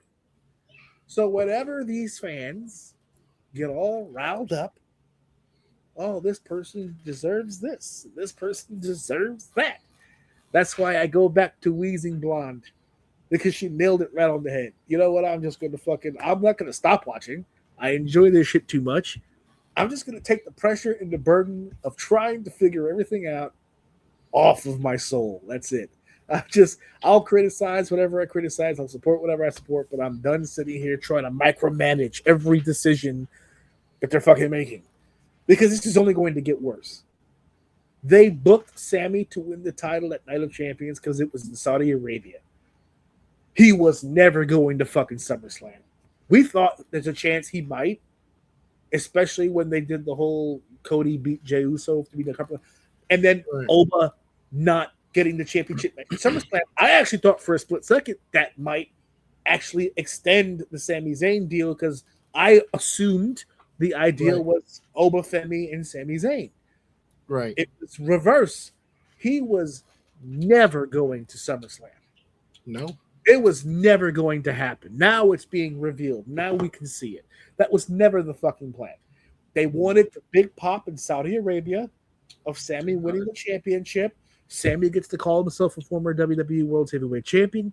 Yep. That buzz carried over into Chicago, which fell into perfect timing since their best guy lives 10 minutes from the fucking building. He could literally walk to the show in his gear if he wanted to. Get into the ring, bust out a dope-ass match with Sami Zayn and become WWE Champion, and now Punk and Cody Rhodes at SummerSlam for the title. Gunther knocks out Cody Rhodes before that, setting up more heel heat for Gunther. They got Nick Aldis talking shit. They're building that for some reason. Don't sleep on that just yet. They've got multiple irons in the fire. And in the midst of all this Sami Zayn mess, the Street Profits lost the tag titles for the same goddamn reason that Sami lost it. Same reason. They needed an angle for Seth Rollins and Braun Breaker for the cage, so Seth cost the Vision the tag titles. As soon as that feud came to an end, they put the belts right back on the Vision. It was never about the Profits. They were just there or the bridge. They bridged it from one spot to the other. Okay, so what I'm getting here, is this a problem? What's the sentiment? Because of what I'm trying to say, I'm a little I assume you're reacting to things Backlash. that you're seeing, like the vibe on the street right now is what I'm assuming you're addressing. So I'm asking, if not just you, anyone else, is this a problem? Because I don't know. I don't know if I guess that lady kind of made me feel exposed. I feel like I'm looking at like a booker when I got no fucking point, no reason being a booker. But I don't know. Like it made sense that Punk would come and get it. Yeah. It's not the route maybe I would have taken. But then again, to your point, we want to see Cody go after it. My thought is maybe it would have been the other way, because I like seeing Punk on the chase too. But anyway, regardless, this is reasonable. This isn't like some weird scenario where someone came back and now they have a belt and we don't understand why. Like, this makes sense. It's all in the wheelhouse, which still gives us question marks, right? Because now we got a 3-ring circus on this belt, and almost a no-ring circus going the other way for the other belt, who's arguably the bigger star. So I wouldn't have assumed, although I know they kind of hinted at it last WrestleMania, I wouldn't have assumed that they were going to do Oba Roman, but this got me thinking we're going Oba Roman at Mania now. You know what I'm saying? At Mania? We're not. Obviously not SummerSlam. Well, no, not Summer. There's a lot of time in between SummerSlam and WrestleMania, and he's got the title shot for sure. But I'm not saying he needs to use the King of the Ring. Yes, I guess it would kind of be that then. I don't know. My point is that it's creating a lot of questions, which I think is the number one thing you need to do in wrestling. No, I know people are getting upset because things feel very predictable. I don't disagree. I don't think I'm the smartest person in the world when it comes to wrestling by a long shot, and I get a lot of shit right. I don't think that's a coincidence that I'm just some genius. I just think sometimes it's really easy to see. If you understand a little bit, you can kind of understand which way that they're going. Well, this is the opposite of that. So wouldn't this be hype? Well, I'm of the belief right now, this is going to sound silly, but think about some of the stuff that we've talked about on this show. I'm of the belief now that WWE is pissing off fans on purpose. That it's part of that'd be that it's smart. Part of, not like a tactic or a strategy. It's the fucking goal. It's the purpose. It's the end game. Why? Yes, it's the end game. Why are we doing this exact situation? Because I know they'll bitch about it online. Because as we said on this show, when talking about movie trailers and show ideas or even nostalgic stuff that we've talked about here on the show, anytime you go to YouTube or anytime you go to social media, the stuff that gets the most attention, the stuff that gets the most traction, the stuff that gets the most impressions is the negative shit. It's that Supergirl is experiencing this right now as we speak, right? This is just the current form of what's already happening. I'm surprised you haven't put. I'm surprised you didn't put that in here that's because I haven't seen it yet. Okay, because they are beating that shit to the ground. I will address it when I see it. I got to see it first. I don't want to sidetrack, but I was shocked it wasn't on that. Yeah, well, I don't talk shit about something I haven't seen yet. I'm not like the rest of the internet. If I'm gonna dump on something, I want to dump on it thoroughly. I want to make sure I gotta have receipts when I start talking shit. That's understood. So I want to make absolutely sure. But as an example, Supergirl is going through it, right? And Supergirl is just one example of many of voting. What is it? Bombing votes or whatever on Rotten Tomatoes and on IMDb and just nuking stuff before it even comes out because the trailer doesn't look right. They didn't understand this character or whatever the case may be. So that a whole community gets together and just completely downshits on it. There's literal movements on social media based solely on the negativity of shit. And that's what gets the most traction online. And when it comes to the online aspect, that's all they really care about because real life customers are still coming to the building. They're not listening to all that shit. The family of four that has the two kids that loves WWE doesn't give a shit about the booking. They don't fucking care. They're going to the show to sing the songs, to chant the names, to see the big bumps, to hear the music, to feel the audience, to see the pyro. They don't give a shit that Sami Zayn's title reign was 9 days, which is slightly better than it is, but just short of Mick Foley. They don't give a fuck about any of that. Don't fucking care at all. The people who are sick and tired of the stuff that they're seeing on WWE, you're sick of it because you're dedicated enough to watch. You know too much. You know too much. You've seen too much. The reason why they do this, a lot of this shit they do now. And we've seen what are they doing Rollins and Reigns for? This is like the 1,000th time. Not to them. Not to them. Not to the people who just started watching a year ago or 2 years ago. They haven't seen it yet. And now that it's being promoted as quite possibly the last time we'll get it, they're even more sold on it. Because damn, I didn't get a chance to see all that when it happened. I'm gonna get my last chance now. It's the same reason why there was a short time there where fucking Flair and Hogan just wouldn't go away. Yeah. Like they should have been gone and they just wouldn't go away. And they were selling because of what you just said. There is a huge amount of people who know of their legacy but never got to see them. And now they're here. Like this is amazing. Not just seen it, but obsess over it. Yeah. You experienced it firsthand. Anybody who has ever stood in line for a Ring of Honor show or a CZW show or a GCW show, anybody who, forget in the building, standing online, if you've ever stood online for an independent show, this is where you're going to meet the absolute worst version of fans. Because about, you remember back in 2012 when Roderick Strong and this guy did this thing that one time that was really cool, and then like in 2015, Davey Richards and Eddie Edwards did the same exact spot, but they did it better because it was like an overhead and it was a whole thing. No one fucking cares but us. That's a us thing. That's a fraternity thing. We're all in the fraternity, but WWE doesn't promote to the fraternity. They promote to the other people who haven't fucking seen it yet. That's why they don't give a shit about your opinion. You've seen it all. I want to get the opinion of the person who hasn't seen it yet. Yeah. And for the person who just started watching 2 years ago, they have not seen Roman Reigns and Seth Rollins together. They know of the Shield. They never saw the Shield. They know that Roman Reigns reigned for 4 years as champ. They didn't see it. They know that new belt started with Seth Rollins. They didn't see it. So now at SummerSlam, they're going to get an opportunity to see two Titans that they've heard so much about get into the ring and deliver a classic match. That's who they're selling the company to, not you. I'm 43 years old.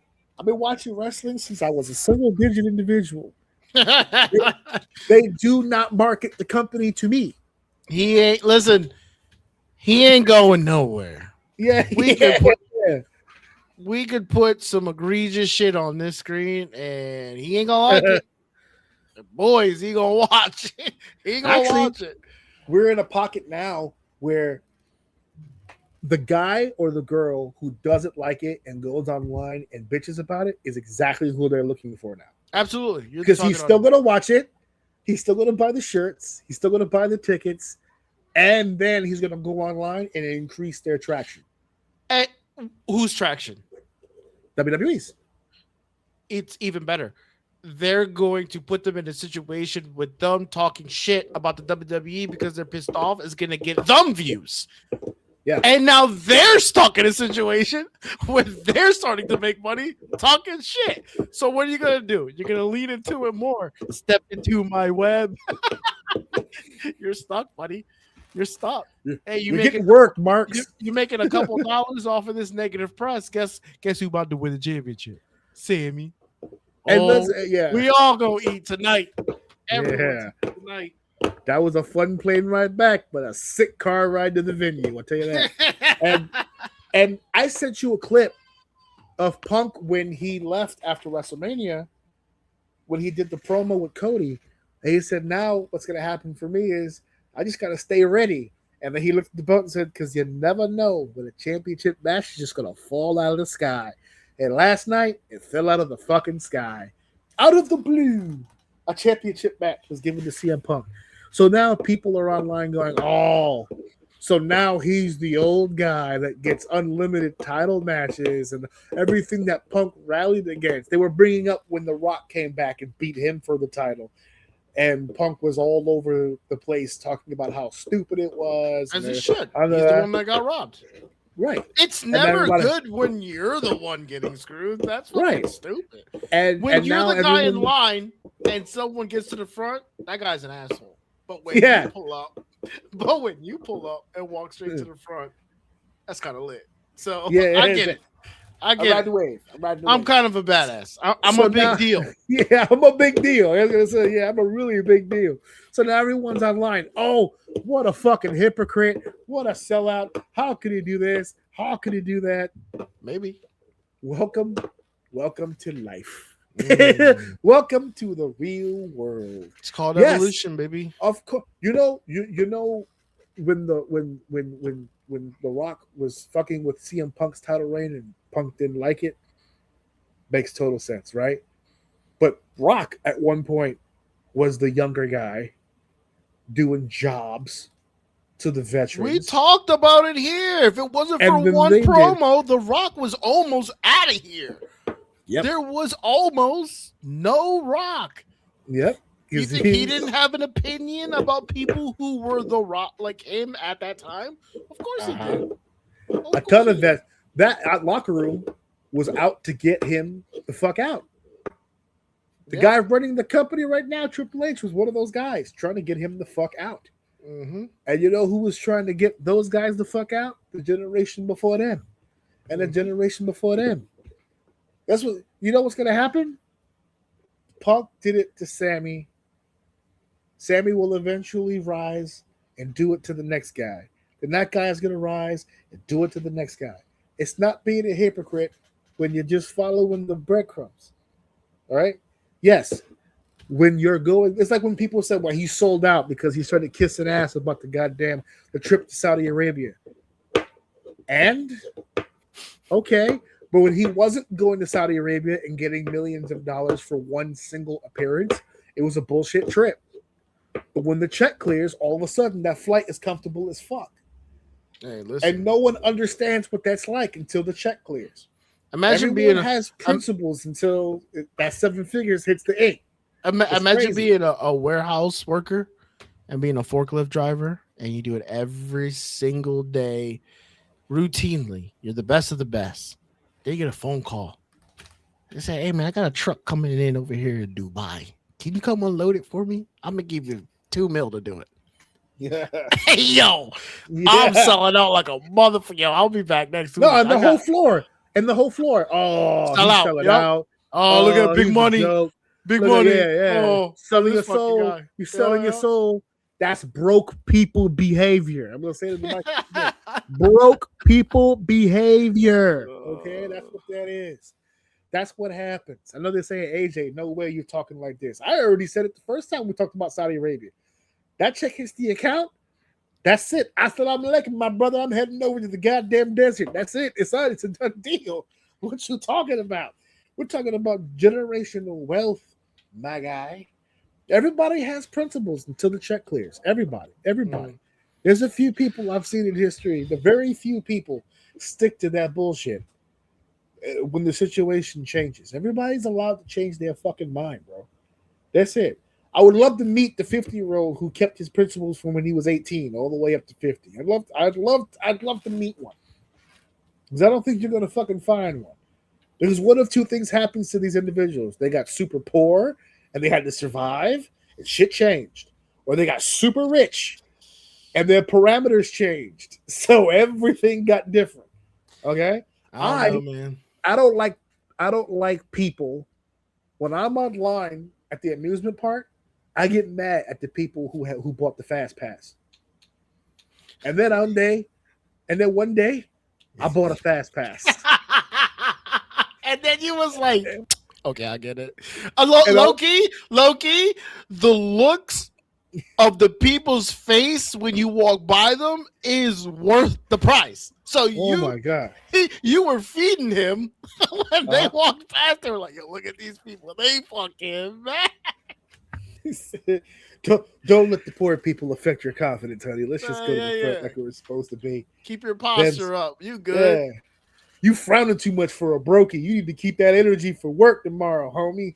Leave that shit outside there. This is an amusement park. Be amused. Be amused. Jesus Christ. He's such a sellout. I ignore all those comments because every single time, every person I've ever met in my entire life who got a smidge of power, a smidge of success, just a smidge, their whole world's changed. Their whole world's changed. I'm not even sitting here arguing about the fact of whether or not it's hypocritical. If you want to think it's hypocritical, fine. That's not the argument we're really having. Because I know a lot of successful hypocrites. A lot of them. I know a lot of successful hypocrites. People who were like, oh, that's dumb. Because here's the check. You know what? Let me see that again. I don't think it was as bad as I thought it was the first time I saw it. Happens to everybody. The only people that sit here and will tell you, I'm going to keep it real, is a broke motherfucker. Brokies have all the principles in the world. You know why? Because they're hungry. That's why. But when they get a little money, everything changes. So I love the fact that there's a little bit of unpredictability. I love the fact that we don't really know where it's headed until we know.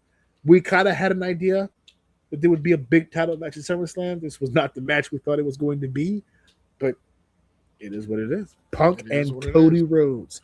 I'm not even entirely sure we're getting the current Punk and Rhodes at SummerSlam. I have a feeling there might be a change in personality somewhere in there. It's July 7th. We have about 3 or 4 more weeks before we roll into Minneapolis. So we'll see how far this unpredictability is going to get us. There's a word I'm going to throw out right now that we might be saying a lot when we do the SummerSlam live convo. And that's hot shotting. That's hot shotting. It's a wrestling term. I was going to say, what does that mean? I've never heard that before. So this is what hot shotting is. When I describe it to you, I want you to think back on the way WWE does their programming, and it'll start to make a little sense. Okay. Hot shotting is when you purposely go to a third act of your story from beginning to end, essentially, right? Normally, we tell a story, you introduce your characters, you build toward this big thing, and the big thing happens. When you hot shot, you have multiple big things happening all at the same time, right? So, as an example, when we start building to WrestleMania, all the storylines are supposed to be clicking all at once, right? This is big match, big match, big match, big match, big match, big match, big match. Everything's happening, all the crescendos. That's hot shotting. right? Oh, everything that is huge, that can be huge, is happening right fucking now. And that's to draw attention. Okay. The problem with hot shotting is you have to be in control of the hot shotting. You can't just hot shot all the time, right? Okay. The first time you took cocaine, it was amazing. The 112th time you took it, not so much, right? So you have to choose when and where you hot shot. Your big events will be huge if you hot shot perfectly. If you hot shot in a shitty way, you don't even have huge events, right? So WrestleMania is a big event. If you treat WrestleMania like a WrestleMania, it'll be huge. If you treat Backlash or Night of Champions or Clash in Italy like a WrestleMania, then there are no WrestleManias. If you treat everything like this special, there's nothing special, essentially, is what that is. That's why after WrestleMania, you start to see a lull. You'll get new characters. You'll see new storylines being built. This is the part of the schedule where people kind of tune out for a little bit because nothing's really happening. But mid-card talent, stuff like that. You start to see experiments, people who are usually lower on the card, getting a chance to come up, starting new things, freshening things up. But what happens is that nothing's really happening yet. A lot of promos, a lot of storytelling. The matches haven't really clicked yet. You do that all the way up until your next big pay-per-view, like, I don't know, a Money in the Bank or something, and now you start hot shot. Now you start hot shotting again to get it hot. Okay, this person is now mad at this person, blah, blah, blah.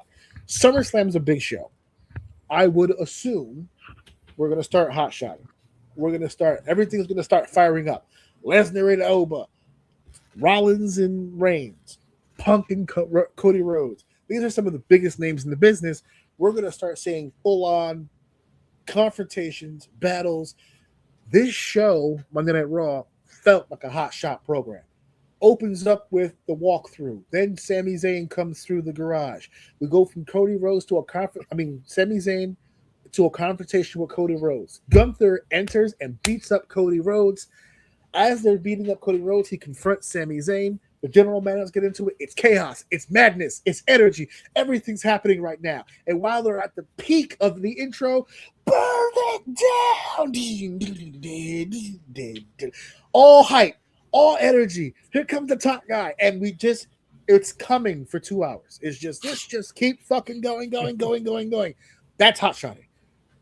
Eventually, you need to stop coming and just go into a regular stroke. You can't just keep orgasming all the way through. Sure you can. Not with that attitude, right? He's like, gotta have a can-do attitude. You sound negative as fuck right now. A little energy drink and a can-do attitude will take you a far place, right? But if I can come for 2 hours with a can of Sprite and a very young, energetic young lady, we're gonna be good to go. And so that's what hot shotting does, and I anticipate we're going to see a lot of hot shotting leading up to SummerSlam. It's just going to be fire. And it makes sense, well, because I know it's a big one, but isn't this the first two-nighter? Nope. I attended night one last year. That was the first one. Okay. But this is why a lot of Attitude Era fans don't like today's product, because they feel that Raw, SmackDown, the pay-per-views, that every single one of them were exciting. They're like, but they used to hot shot all the time. That wasn't hot shotting. What they did, they hot shot it at the right times, just like Triple H is doing now. He's doing the same thing that Vince did in the 90s. He's doing it now. The only difference is, the reason why you don't feel like it's the same is because the talent is different. The talent is different. When you come off of a pay-per-view where The Rock and Stone Cold Steve Austin are killing it, or The Undertaker and Kane are killing it, and Triple H and The Rock are doing their thing, whatever the case may be, and then you do the same thing here. Rollins and Reigns killing it, Rhodes and Cody killing it, and you. That's how the pay-per-view ends. When you come to Raw the next night, and your marquee matchup is D'Lo Brown and X-Pac, or if it's Farouk and Owen Hart, you're going to get consistent work there. It may not be main event level, but it's, like we said, it's experimental. You're trying something. Sure. On these programs, you're getting Kit Wilson, you're getting you're getting a barrel of different people who are, while talented, without the machine, they don't really know how to capture your attention. It's not like before where it was a little bit more natural. Now, I'm not saying the Attitude Era had amazing stars through and through. For every Gangrel, we had our Dick Togos. That's your fucking token. That's always my go-to guy of fucking shit up. I'm learning that is your token person. That's my go-to guy, son. One of the worst matches of the Attitude Era, Gangrel and Ken Shamrock, which sucks because Ken Shamrock was involved in some of my favorite matches in WWE history. But that specific match was the shits, and I was there live for it. It was in the Hartford Civic Center, and I'll never forget.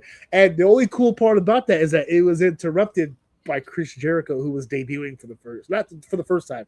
It was like his second or third time coming out. But it was the first time you got to hear the countdown, the explosion, pull. It was crazy. So it was a good time. But yeah. So I love the unpredictability. Let's shake up some shit. But let's keep things in perspective. All right, let's keep things into some form of perspective. So we're moving on to the next clip. I hope you're ready for segment 4 because it's time. Okay. Time. It's time. Okay. Say goodbye to yesterday. Give a little tune for our little non-melanated friend. Fair enough. Sheamus is not retiring officially. He is not signing a new contract. Okay. Along with this is kind of a New Day situation without the New Day expedition, right? Because New Day had a contract.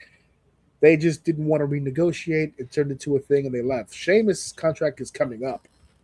It's coming to its end. And they gave him an offer. He did not like the offer that was given to him. So he's just going to cut his losses and go about and pack it up.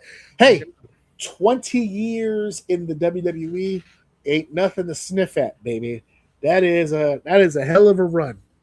And you got to give. No, and I would say, depending on how you look at people's careers, I think he was extremely relevant. Even like I always look forward to Sheamus matches. I know what I'm getting, and it's going to be fun. And depending on who his opponent is, it's going to be even better. So, yeah, he can have fun with anybody, but the right guy, forget it. Yeah, for sure.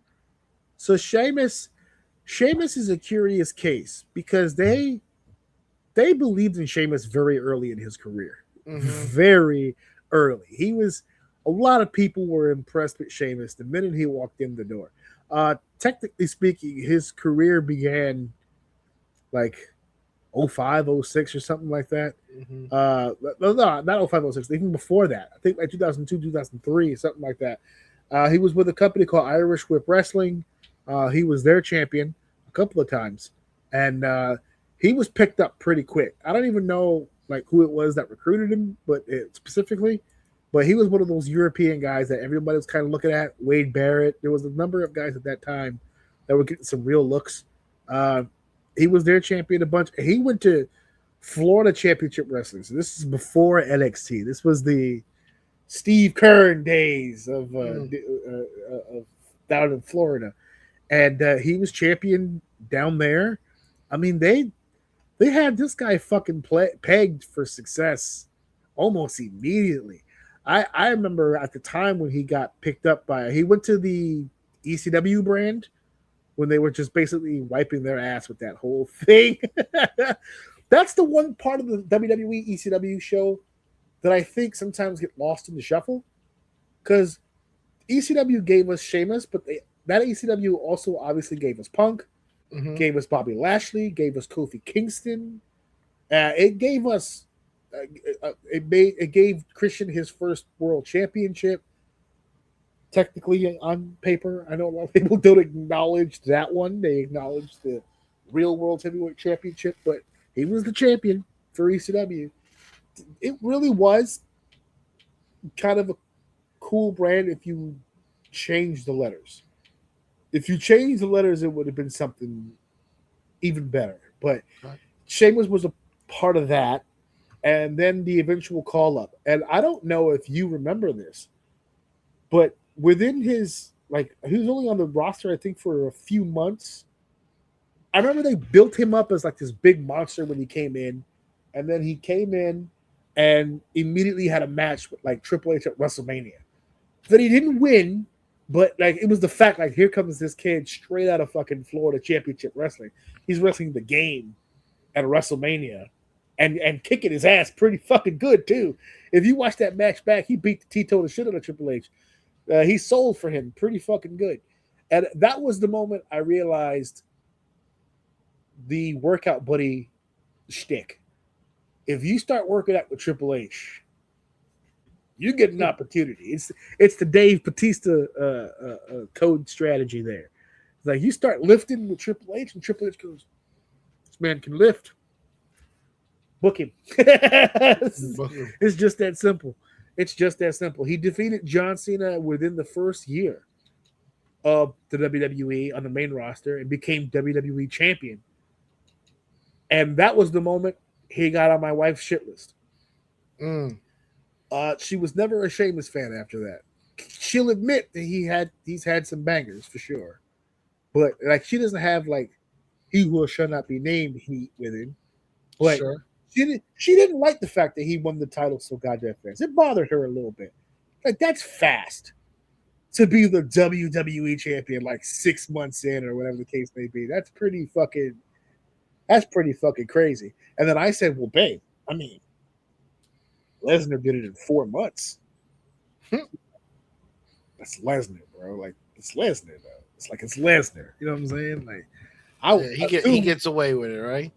Yeah, when Lesnar came out of the womb, he had a sick double A takedown on the doctor that tried to cut that umbilical cord. He hit him with a sick inside push, a quick double A takedown, pinned his shoulders to the mat, nice and easy. That was his first official takedown. He'd have several thousand after at the University of Minnesota, of course.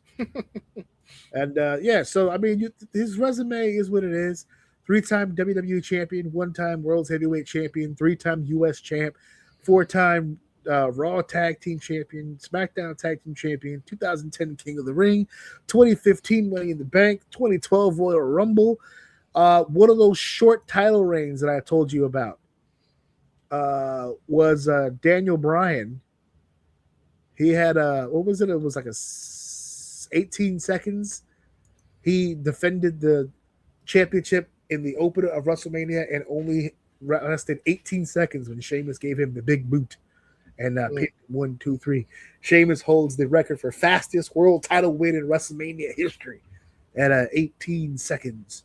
And so, would you say this? He's had a if you look at his career on paper, this is a remarkable career. He's done a lot of shit.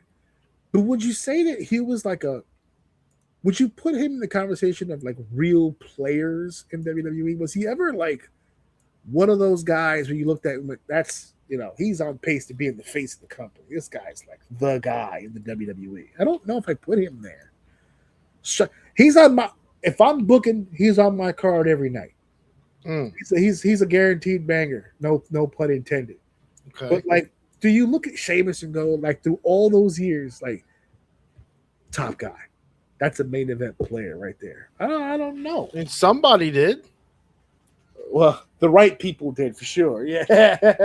to win the WWE Championship 3 times and a World Championship. That's 4 world titles in the span of your career. And every accolade. He's won the briefcase, the Rumble, the crown. He's won the tag, the mid card, the world. He's won at every level. He's won at every level. So there's something to that. But I don't know if I ever... Like, when we start sitting down having the discussion, who are the greatest WWE champions of all time, I don't think he's in that conversation. That's no disrespect to him. There's a lot of WWE champions. I'm a big Jeff Hardy guy. I don't put him in that conversation. There's a lot of guys that I don't know if he was the champion for sure. There's nothing to disrespect about that. But was he the guy? I don't even know if he's the guy that works with the guy. because that's the title they put on Triple H. He was never the guy, but he was the guy that worked with the guy. You know what I'm saying? They had to get through Hunter to really prove, like, okay, Sheamus, was he really the guy that worked with the guy? I don't know. I don't know. I don't know. Don't know. At this point, I have to swivel. I swivel my chair in doubt. Like this. This is my doubt swivel, like this. I'll leave that judgment for the fanatics. I can't answer. I don't know. No, I'm also doing the same. I'm not going to sit here and tell you he is or he isn't. This is the one time when we have a conversation concerning a wrestler, or I would actually legitimately love to hear somebody else's version of the story. Where do they put Sheamus in the conversation of I would assume no, but I am obviously open to hearing the justifications, because I would imagine his accolades could prove otherwise. So really just kind of depends. That's a hell of a goddamn resume. That's what I'm saying. Yeah. It's like I'm a big Mick Foley guy. Would I put Mick Foley in the conversation of greatest champions ever? No. As great as he was, there's a guy who's the guy who works with the guy. Like, you know what I'm saying? Like, everybody who was a good champion, if you wanted to be a great champion, you had to go through Mick. Mm-hmm. Everybody at some point, Stone Cold, The Undertaker, you name them, Randy Orton, at some point, if you wanted to get on the map, if you want to have your name mentioned with the gods, you got to get through Mick motherfucking Foley. I don't know if there was a lot of people going, you don't want to take your shit to the next level, you got to fight Sheamus. You gotta, and I'm not saying Sheamus was an easy match. That's hate. That's hate? That's hate. Or is it accurate? I'm just saying. Listen, like I said, I'm going to leave that to the pros. I'm not qualified to speak on that. I fuck with Sheamus. You know? Oh, I fuck with him for sure. Here's the next question. So, I was going to say, where's it going? Yeah, there it is. So that's the next question. My wife was like, now what? Because my wife sparked this idea in my head. She goes, I don't really see him going anywhere else. And I said, you know what? I don't either. I don't think he has the patience. I don't think he has the patience for AEW. I think he'd go fucking insane in AEW. I don't think that's sure, because I think they would explode over there for him. For Sheamus? Yeah. You know how many people they've gotten over there? Claudio was supposed to make them explode. Edge was supposed to make him explode. Are you saying Claudio is the same as Sheamus? I'm saying Claudio was below Sheamus, in my opinion. Okay, that's all that needs to be said. And I'm just going based on resume. It's a tier below. All right. I think an inclusion of Sheamus to the AEW locker room would be beneficial if they wanted it to be beneficial. I don't think they would want it to be beneficial. And I don't know if there's a laundry list of people in AEW that he would even be able to have good matches with. That's what I just started thinking. Like, who is he having? It would be all the old guys that he's already wrestled. Hold on. What new guy in AEW would he have? Why gotta be new? Match with? Because because if it's not, well, who are you thinking of? I'm terrible. I'm fucking terrible with names. This is I hate that I'm like this. I hate that I'm like this. I fucking hate it because I can see the person, but I can't. Who's the guy who fucking fights over there? He just had a championship match with somebody that was a banger. I hate that I'm fucking. I hate this. It happens to me every time. Every time he has like a fighting gimmick. He was part of the Shield. There we go. He's part of the Shield. Moxley. Thank you. Fuck, dude. That's so. But that's one of the older guys from WWE I'm talking about. But that's what I'm saying. Like, off the top of my head, I would love to see those two run something. Well, that would be pretty cool. That would be kind of fire. I would watch. That's my point. He'd only really have good matches with the guys from before. There's no new talent in AEW. Like, I can't see him and Darby Allin having a fucking banger. Like, it would be fucking. Like, I can't really see. Okay, well, hold on. Wait a minute. No. Hold on. No. Come on. Hold on. The guy who can get his ass beat and the guy who kicks ass. Oh, come on. Let's think about it for a second. Let's not dismiss it right away. Come on. Come Let's not be on. so quick to Let's judge. not Hold be on a so second. quick to dismiss shit. That actually is not. Look at you. You throwing out bangers. You said you had no clue, and you're booking matches already. All right, hold on. Let So that man get his bread, dude. the default, right? Like, okay, if you want to put Darby Allin in there, I'll give you Darby. What about an MJF? Do you think they'd be able to pull something out of each other? I think so. I think MJF can pull a good story out of him for the most part. I mean, Sheamus isn't the worst person in the world, and let MJF carry that. And when it comes to in ring, people like to see MJF get punched in the fucking face, and that's what he does. What about Sheamus does? Since you're so I'm on board with saying all the this with Sheamus being babyface, by the way, full baby. Oh my god! Yeah, Full baby absolutely, for sure. unless, because I would turn him heel for one guy, because I would love to see the other guy remain a babyface for them to do this. But what about Sheamus and Will Ospreay? Does he have to go? Did you say he was going to go heel for that? No. I don't know what he would do. Oh, Will Personally- Ospreay. Personally, I'd like to keep him babyface. That one that jumped into my mind. I feel like Ospreay's style is just a little too. I don't know. I wouldn't put it past them to make it work. I don't like their styles together. I don't like those two together. I don't like those. What about Swerve? You think Swerve and Sheamus? He's a bigger guy now. He's put on. He's a some bigger guy weight. now. Yeah. He's a bigger Yeah, guy actually, now. I think that actually would work out pretty good.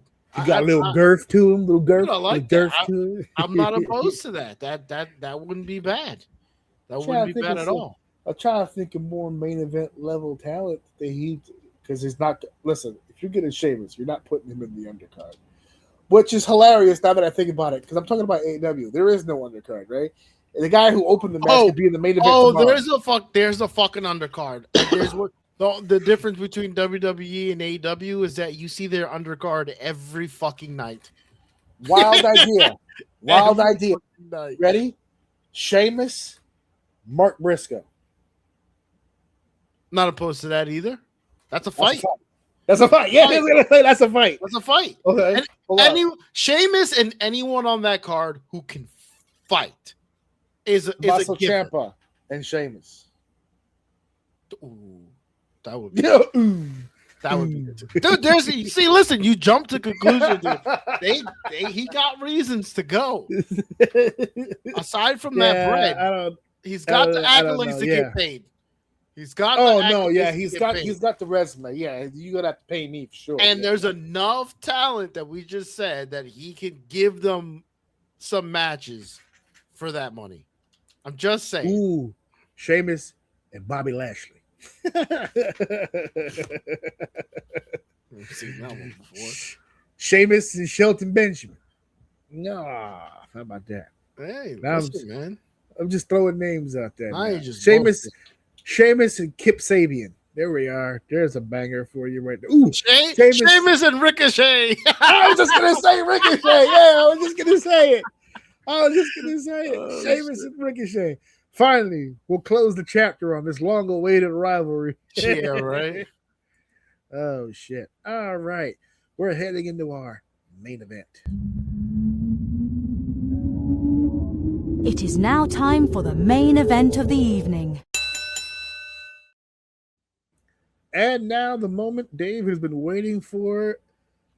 The hype is absolutely 100% real. Don't you see? You just did it. You just did exactly what the fucking dude who made the Fupa flyer did.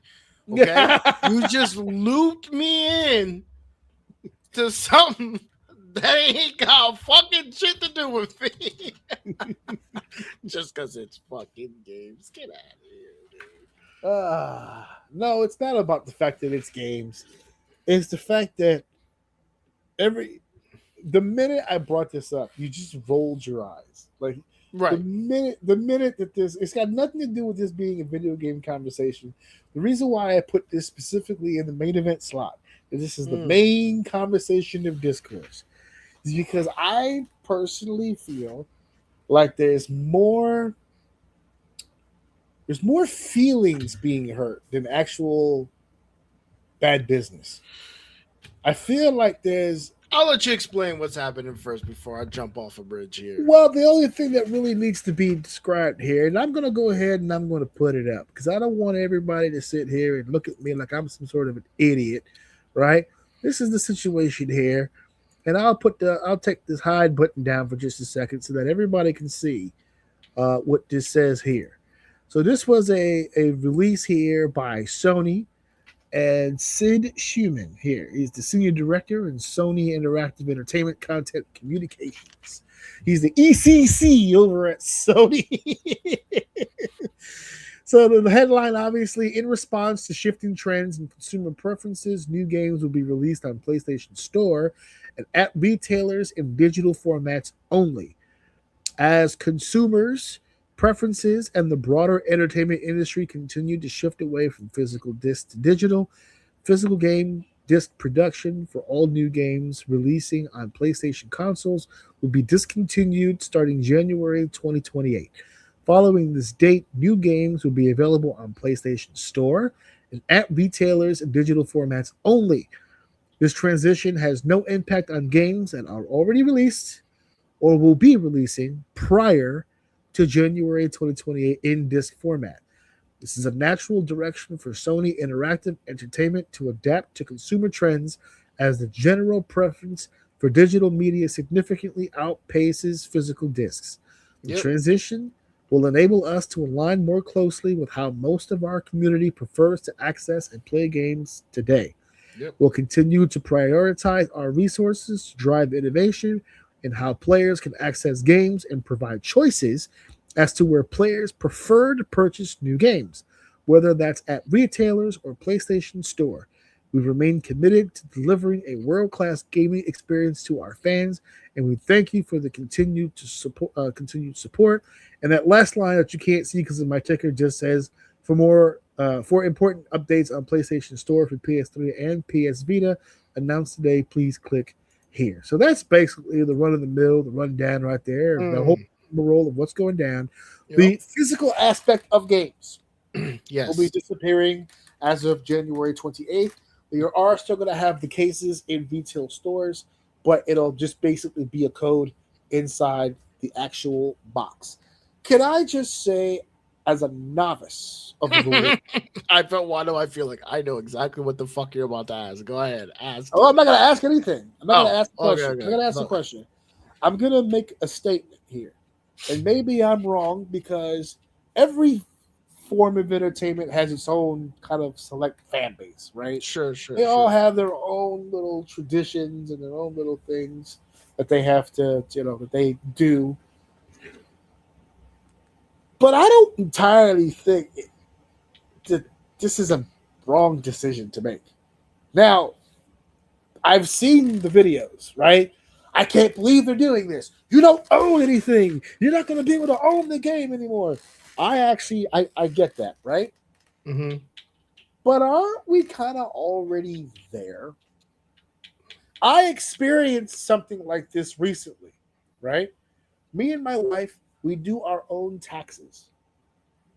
We buy TurboTax. Every year, I go to the Staples. I get the TurboTax box. I open the box. There's a disc in the box, right? I take the disc. That? Why do we do that? Doing it since like 12. I think you kind of like, I don't know, maybe. I think you kind of exposed yourself here a little bit. Why do you do that? Because that's the way that we've been doing it for years. We haven't changed it, but we've been forced to change. We don't do it that way anymore. How much was the box? I don't know, like $60. And does that? Well, okay. Well, hold on. Does that mean like you don't pay anything after you file? No, because you bought the box. $60. I get and the only reason why it's 60 is because this particular box is the deluxe, so it has the state. I mean, it has the federal and the state. Sure. But right. but basically, you're paying up front, and then when the tax is done, you're good. Whereas if you do it online, there's a fee that you have to pay when your taxes are done. No, I don't think. I think the online for TurboTax is the same as this, the problem with us is that we're old, and when we started this, there was no online. I tried to shit you some bail. No, let's call it like we see it here. All right, good enough. My wife and I are creatures of habit. If it works, we do it. God damn. When we started with TurboTax, they didn't have an online option. That's over fair. time, you had to go. You had to go to the office. You had to go to the thing to get the disc. That's now, fair. Boomer. When they offered the online service, right? I tried to jump on the wave. Mm-hmm. I went. I did it 1 year, and when I did it, we did something wrong, so we ended up having to fix it. It was an easy fix, but you know how my wife is. It doesn't take a pattern to develop. If something went wrong, fuck it. We're going back to the way we did it before, where it didn't go wrong. Especially if you just had a run with everything being fine, and then you try something several years dead in the water, and that's it, right? So here's the problem. It's the TurboTax Online is a subscription service. That means you pay one time, and you get it for the year, or whatever, right? And it auto pays. So when we decided we weren't going to do it anymore, I went into the account and I canceled the subscription.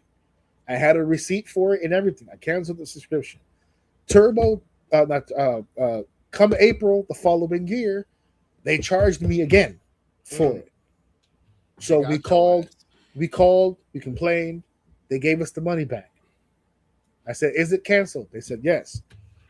Mind you, the following year we bought a disc. So I was out double, right? So they gave me the money back. The following year, they did it to me again. They hit me a second time.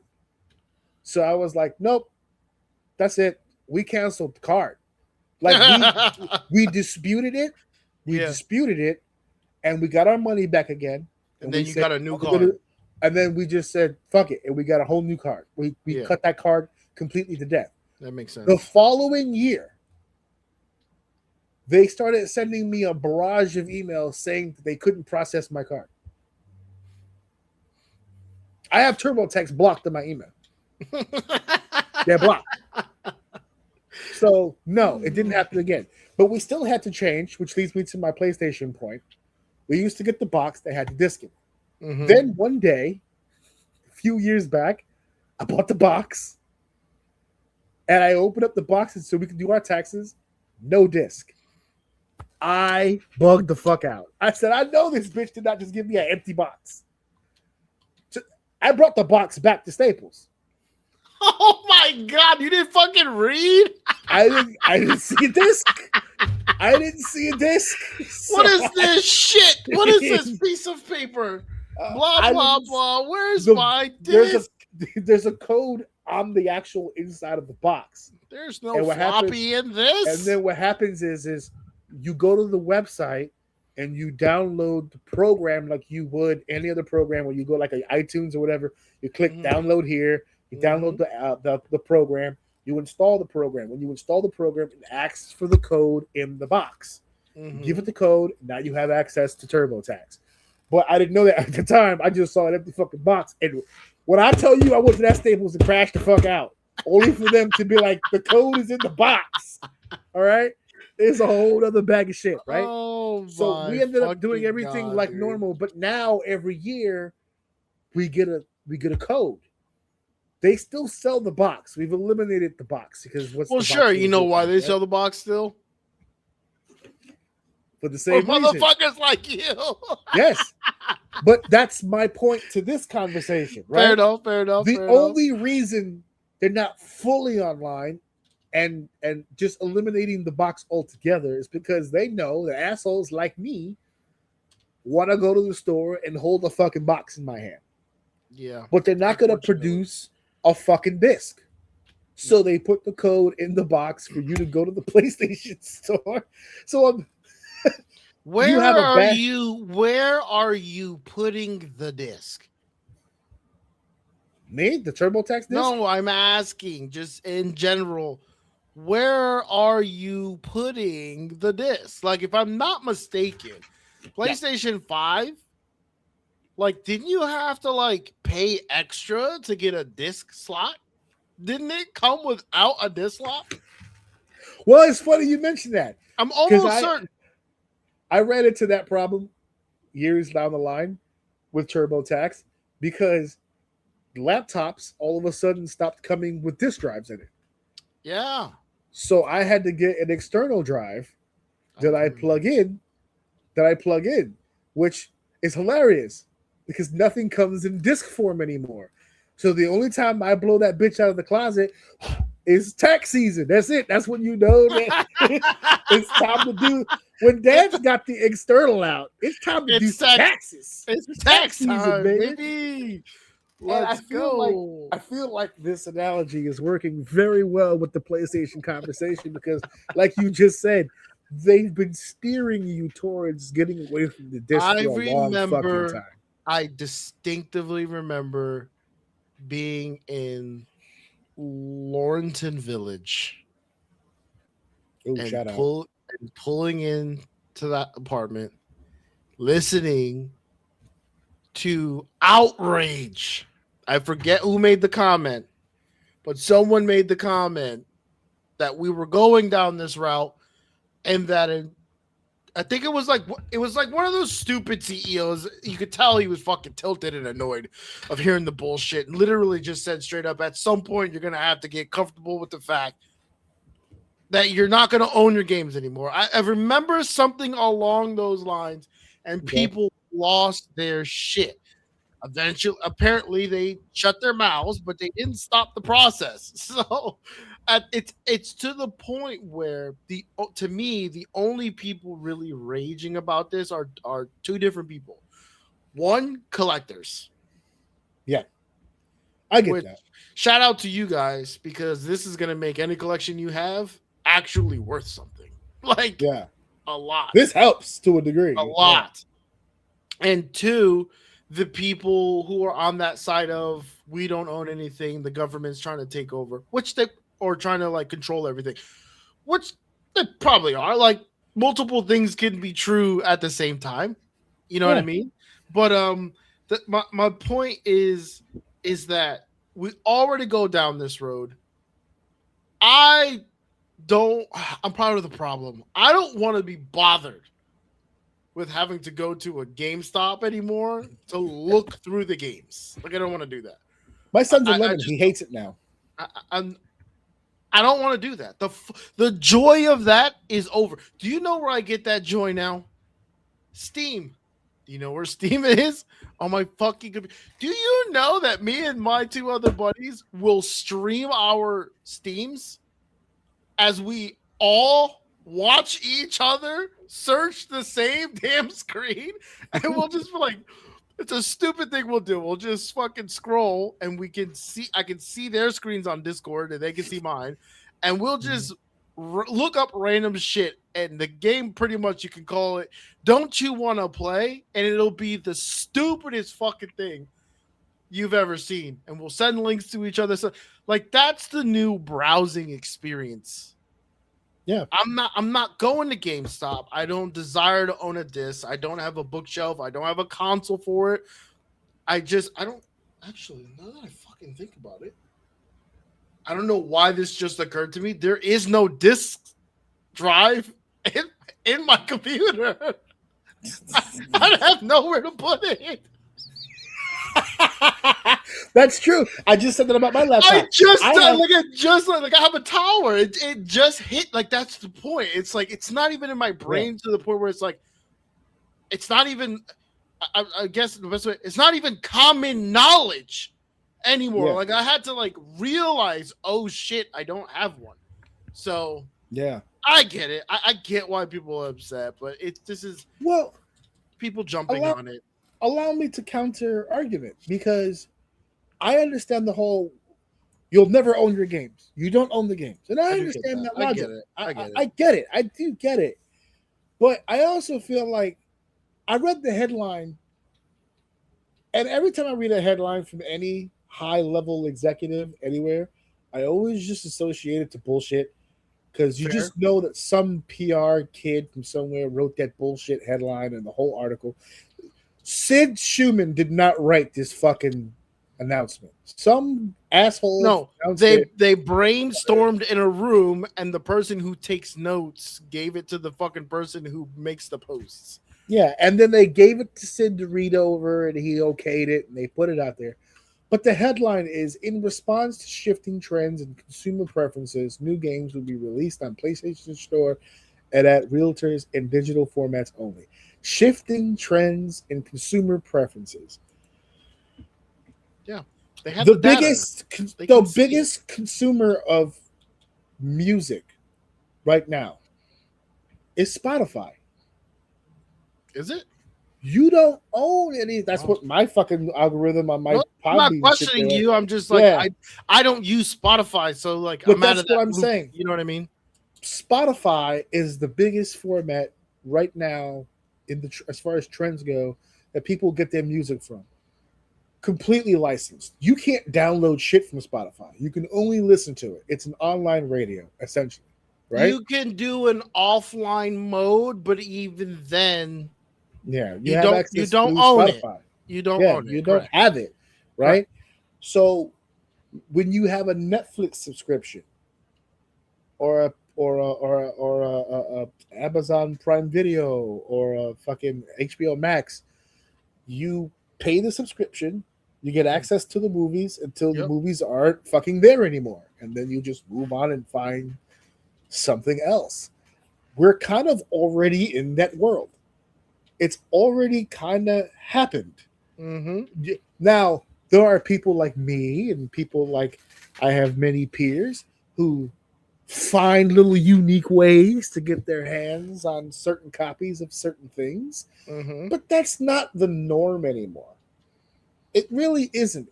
I really do believe in the ideology that there are new trends in the world today that Of course, Sony's there is. if anything, if you really think about it, Sony's kind of behind the eight ball on this.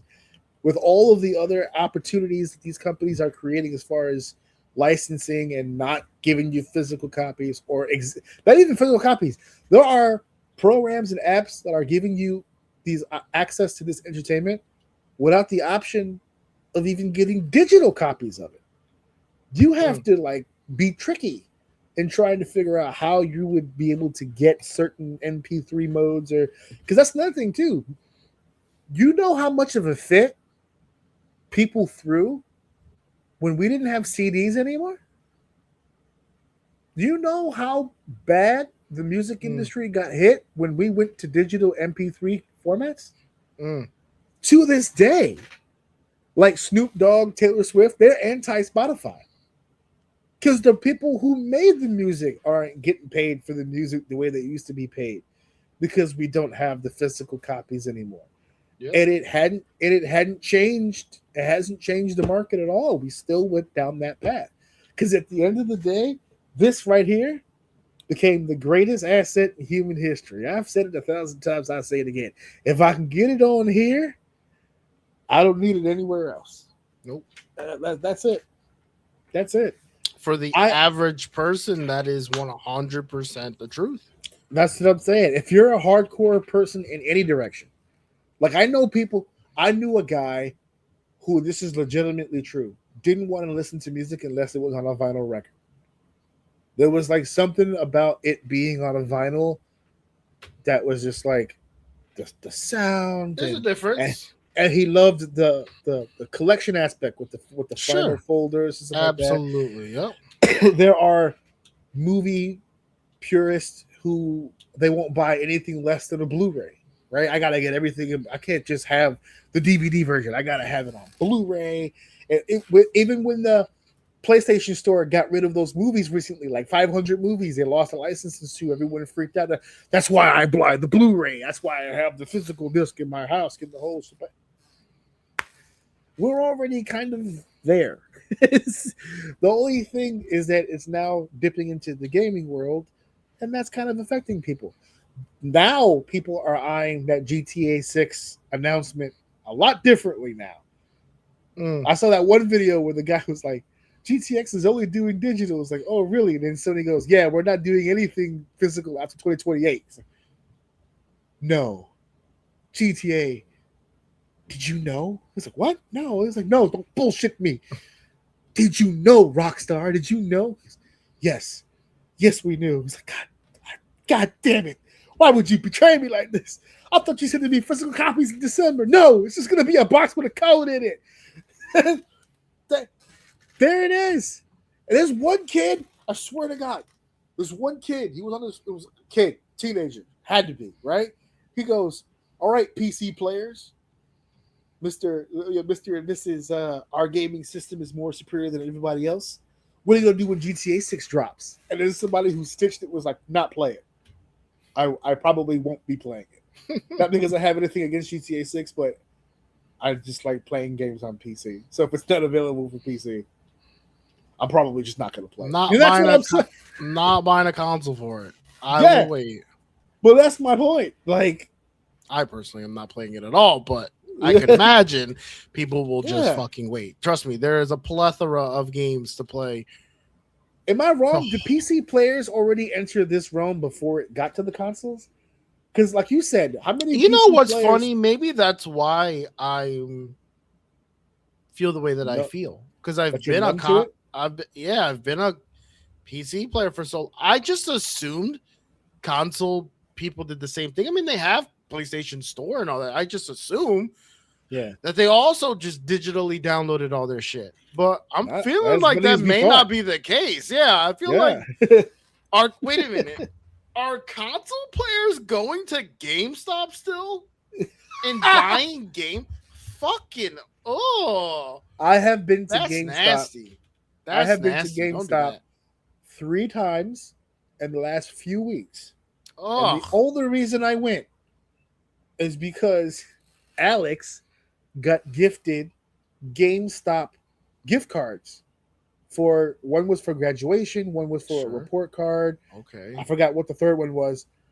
Now, mind you, he was gifted these cards by people who are older and do not game. So I guess they figured GameStop is still a thing. Yeah, but can't you still use that on online? Maybe not. Yeah, I don't know. No, I think you can, but I think Alex wanted to go to the store. That's fine. He's young. He wants to do. That's fine. That's after the third time. This is ass. He didn't buy anything. He goes, yeah, I don't want to do this anymore.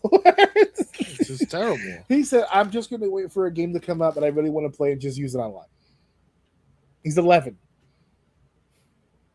And that leads me to my final point in all this. I think the people who really give a shit about the hard copies are my generation of people.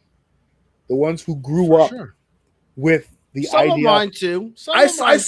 I saw a lot of video clips of people who are saying that Sony's announcement now ruins this, and it's a video of all those kids who used to wait online for the game to release, and they're at Toys R Us playing the game on the console, and they're getting the game box for Christmas. They unwrap the game. Oh my god, I got the game! Remember when I sent you a video about a guy talking about the kids today don't get a chance to play, or I'm sorry, the wrestling, they don't see the Batistas, they don't say like who they get to mimic and all that stuff, and you told me they have plenty. Like that guy clearly is not around the youth because they have their own shit that they do. You're right. They don't have to sit outside in the freezing cold and rain to wait for a game to release at midnight, even though you can fucking see the stack of them right there. Yeah. Just open the door and let's go home, right? They don't have to do that. You know what they're doing instead? They're fucking still 12 o'clock at night, but they're warm in their pajamas or their lack thereof. They got their Tostitos and Mountain Dew already on chill. The desk is ready. They're on Discord. They're on Discord watching shit with their friends, laughing and having fun. And then when it drops and the game and you can't connect to it, they inevitably fall asleep, and wake up the next morning and play. And they did that shit all from the comfort of their motherfucking home. So yeah, show that video to a youth today, and he's gonna be like, that shit looks terrible. I don't want to fucking sit outside in the elements. That's crazy. You know what? I have a question. Between Discord, Twitch in its heyday, Kick, YouTube obviously has a lot of videos.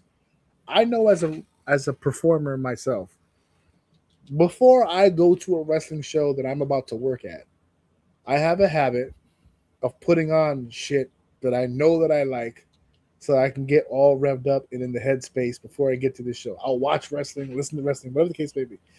Is that something that maybe I'm not just curious that gamers do? Do you guys watch some real sick shit and just go, "Oh fuck, nah, I'm about to get on right now"? So that's it. Nah. I'm Of about to course, get I on think right everyone now. has that experience with fucking everything, right? Like I mean, if you're playing an MMO, like back in the day when you played an MMO and expansion was coming out, I mean, you're playing that bitch every day until it comes out. Still to this day, like in WoW, when they release their expansions, I mean, you're preparing for the expansion. Like that's supposed to be. I mean, it probably doesn't feel as good as back in the day, but that's the hype moment. You know, you're watching stuff, you're watching videos, or a new game coming out, or a new sports game. Like those moments are. That's just one thing I'm starting to realize, right? Because I used to sit in nostalgia a lot too and feel like, damn it. And I still have those moments where I'll see something. I forget where it happened recently, but I saw something that was, like even right now I'm playing Final Fantasy X. And it's giving me a lot of nostalgia playing it. I had no business. There were so many things in this game that I like went right over my head as a kid. So playing it today almost kind of like felt like for the first time because I kind of understood the dialogue as an adult. I kind of know what they're saying. There were a few jokes in there that I was like, there's no way I would have understood that as a fucking 16-year-old kid. But those moments of like nostalgia and the way things were before, they're awesome to us. But I don't know if this is a hot take, but more than half the shit they have today as a young kid is just better. It's just fucking better. It's Can you cool. imagine a fully functioning Steam in like the late 90s? Dude. Nobody would have been at the store. They would have all Streaming, been in the house. Yeah. streaming. Like, don't get me wrong. Like, it existed in its very infancy, and there were people doing it, but I didn't know anything about streaming when people knew about streaming. I didn't know about any of that stuff. You kidding me? All the fucking hours I put into 11 streaming that stuff. Like there was a lot of games that were popular back in the day that aren't really streamed anymore that I think would have been awesome games to like stream. But to my point, like it's just arguably better. Nostalgia feels nice, but if you're not the one with the nostalgia, it just looks fucking stupid. So to the point of our original topic, you ask you, the TurboTax guy from Staples. Yeah, it makes sense that some people are going to feel like, oh, this sucks. Or if you're a doomer, you go the other way where it doesn't really have anything to do with games. It's more of like a control thing. I get that. It's all valid. Show this to your son. And to him, that's I don't want to do that. Like, I don't care. Fine, whatever. I'll just download it. I don't give a shit. I'm in the house already. It doesn't matter. I'm not going to GameStop. My son has grown up with both options. Where it's like if he doesn't find it online, he checks the store. If it's not the store, it's online. It's either or. He doesn't really get. He's not tied to any of the two. So when he found out no physical game, he went, okay, fine. He just shrugged. He's like, all right. That's when he looked at you. It's like, hey, can we check out this hard copy thing before it goes away, please? Yeah. I want to experience it. Yeah. The only thing he was concerned about, he was like, so what does that mean for storage? Right? So like now, if all that I can do is download the games. That good old cloud, baby. Yeah. How the hell am I supposed to get all these games on the same goddamn system? I'm like, oh my God. Strong argument. Strong point. He knows how to program. He'll learn about storage space sooner or later. You know, I have a Steam account. I should look some shit up. What the fuck are you looking up? I don't know. Whatever speaks to me. I don't know. All right. Well, as soon as he's boot that bitch up and start scrolling, and you'll just be like, okay, I get it. I got like 3 more weeks of school, and then I'm gonna be straight for like a full month, and I'm looking to bug the fuck out. Yeah, so I don't think playing a video game I'd see you as that's your bugging out. quote unquote. Nah, I don't think you're gonna bug out on a game. But go ahead, dude. It's fun to scroll, see all kinds of crazy shit. Scroll. Maybe I'll watch you guys' Discords and see what kind of shit y'all got boasting up on there. Hey man, that shit get wild over there. Yeah, Don't come wild prepared. over here. This shit gets wild over there. Good shit. All right. We're closing up shop here. Before we go, I meant it what I just said 2 seconds ago about having some free time coming up, because I don't really know what the fuck that is. What? I don't know what free time is. I hear you. I've lost all concept of what the fuck that could possibly be. So I just decided like a bunch of different things. I was like, I looked at my wife, I looked at my son, and said, you know what? I got a few weeks before I get to the fall stuff. I'm gonna do a bunch of fun shit. And then I realized hobby. and then I realized something. I don't have anything because I've been so into the laptop with the wrestling stuff and the work stuff and the school stuff. I haven't really sat down and like watched anything.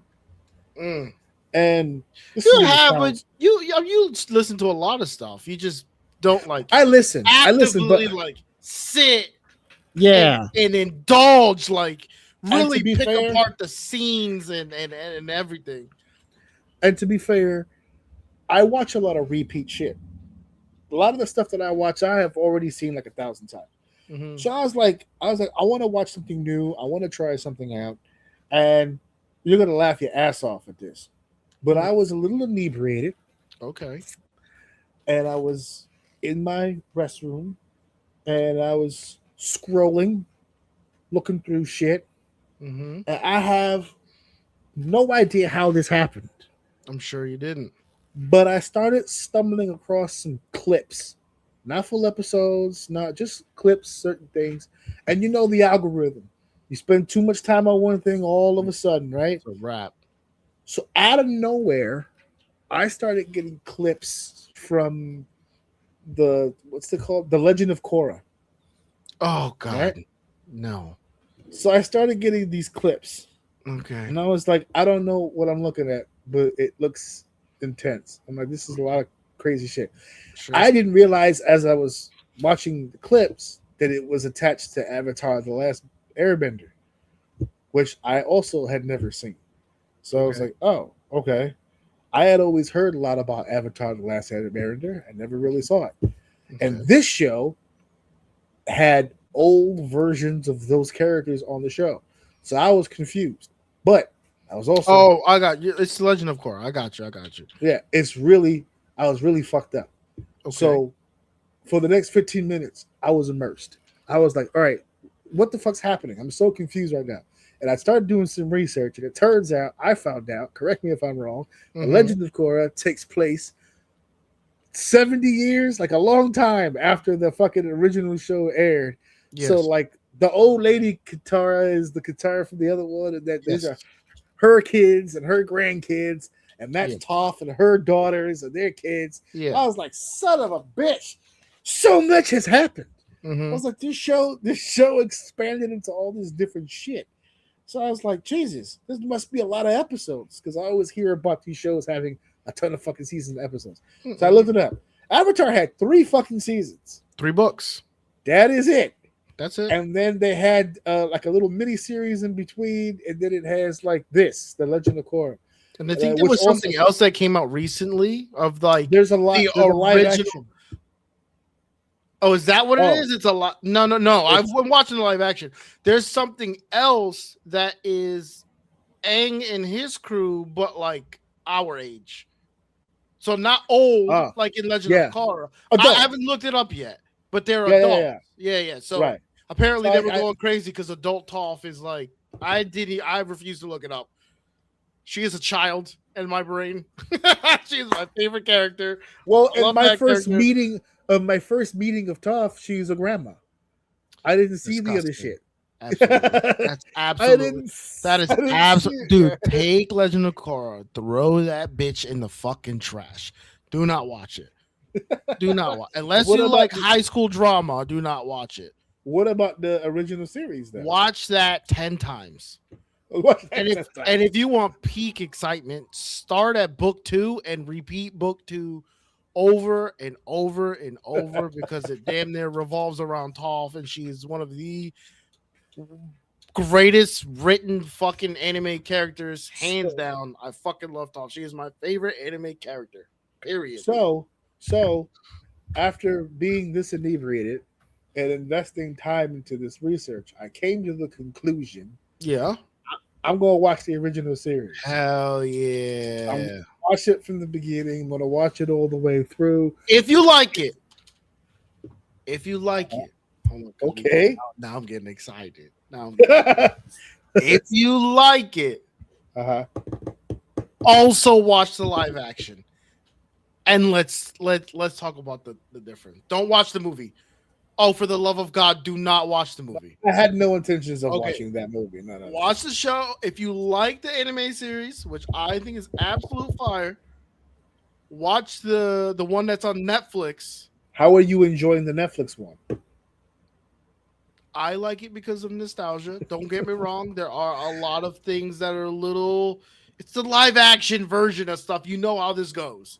Yeah, so it's a little... But they have a lot of moments. I'll tell you, when Toph's... I'm not even going to say... fuck it. Just watch it. Gotcha. Watch it gotcha. and enjoy it, because I think Avatar: The Last Airbender is a phenomenal anime, even though I think they debate that it's an anime. Whatever. It doesn't matter. Watch it. It's phenomenal. And then the live action, I think, is good. I think they stick to the story as good as possible.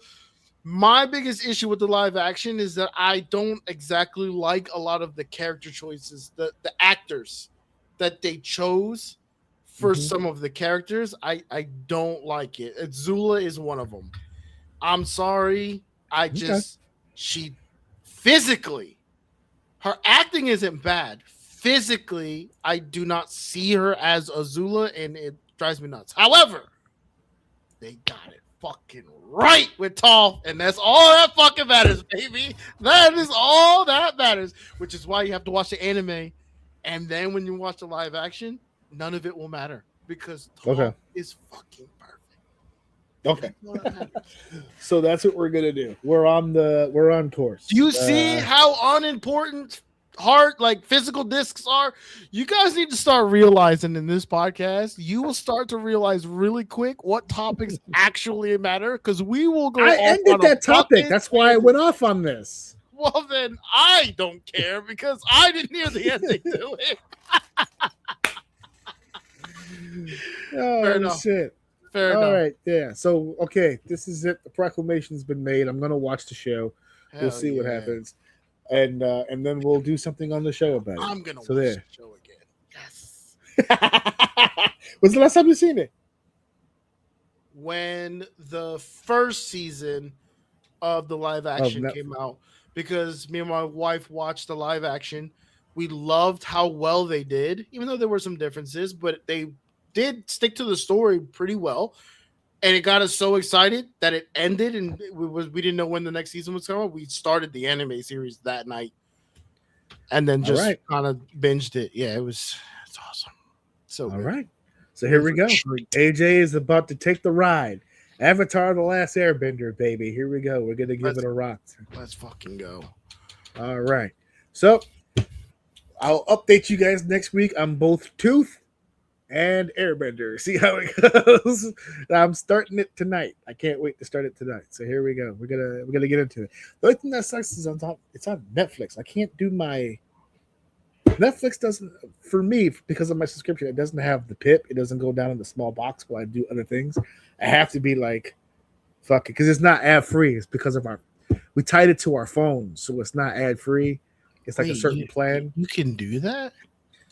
Not everyone can. It's based on location, I found out. Because I got a buddy of mine who lives in another state. His HBO Max is tied to his T-Mobile phone, which is weird. I didn't know you could do that. So I found out that it's kind of a service-related thing. Like, you have to find out what kind of benefits your phone network has in the area that you're in. That's what I found out. But yeah, our Netflix is tied to T-Mobile, which I hate because they're cheap. You're watching it on your phone? No, my Netflix bill, the person paying for my Netflix is a part of my T-Mobile. Okay. So so that's part of the subscription to my T-Mobile. They pay for my Netflix. So I don't actually pay for Netflix, but they don't give me the ad-free one because they're little pinchy huevos. That's fair enough. That makes sense. So fuck them. They're like, we'll give it to you, but we're not going to give you the premium shit. Fuck you. Fuck everything about you. I hope you and your family all stub your big toes all at once. All right. So we'll see you guys next week. Remember, folks, on right here, Tuesday, the 28th, we're going live combo, SummerSlam. It'll be me, Deceive Dave, and the boys, maybe even a gal. I don't know who's going to be on the show yet. We're miles away. I don't know who's coming. I'm going to be real with you. I don't know who's going to be on the show. I don't know who's but it is what it is. I have my favorites. It could be you. It could be you. Join us in the chat live, motherfuckers. Or, hey, WWE is selling an opportunity for you to put your name on the canvas that people are wrestling in. Yeah. Really? Send me some money. Yeah. You pay, I forgot what the fee was. You pay a fee, they put your name on the canvas. I was thinking about doing that for my name. Hold on small print, or are we talking like big print? I don't want it to be one of them fucking Patreon things where they're like, oh, pay for if you are a member of my Patreon, I'll put your name in my video, and then there's like 100 people, so it's like your name's like this big, and it's like you can't fucking find it, or it scrolls really fast on the screen. It's like, I think it's small enough where you may miss it on the camera. Damn, I don't think it's big enough like that, but it's on the mat. I think they're gonna write that shit with like a silver Sharpie. No, it's printed. It's on the mat, like it's a part of the mat. So you can start promoting your shit on there too.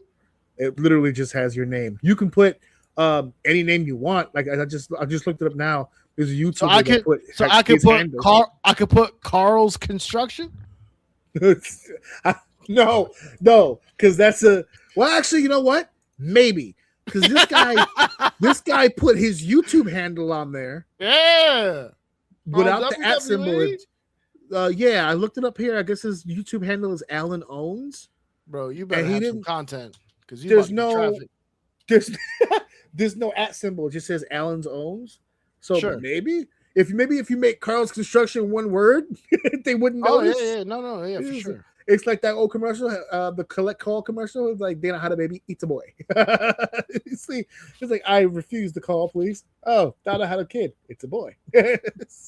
Anyway, we'll see you guys next week. Thank you for listening. Thank you for downloading. Thank you for sharing. And of course, thank you guys for enjoying. The whole shebang. Have some fun. I'm getting ready to take the Avatar Last Airbender ride. Let's go. Mic drop. Wait a minute. This is too much. Cooking it like a pro. Wrap it up, everybody. Show's over.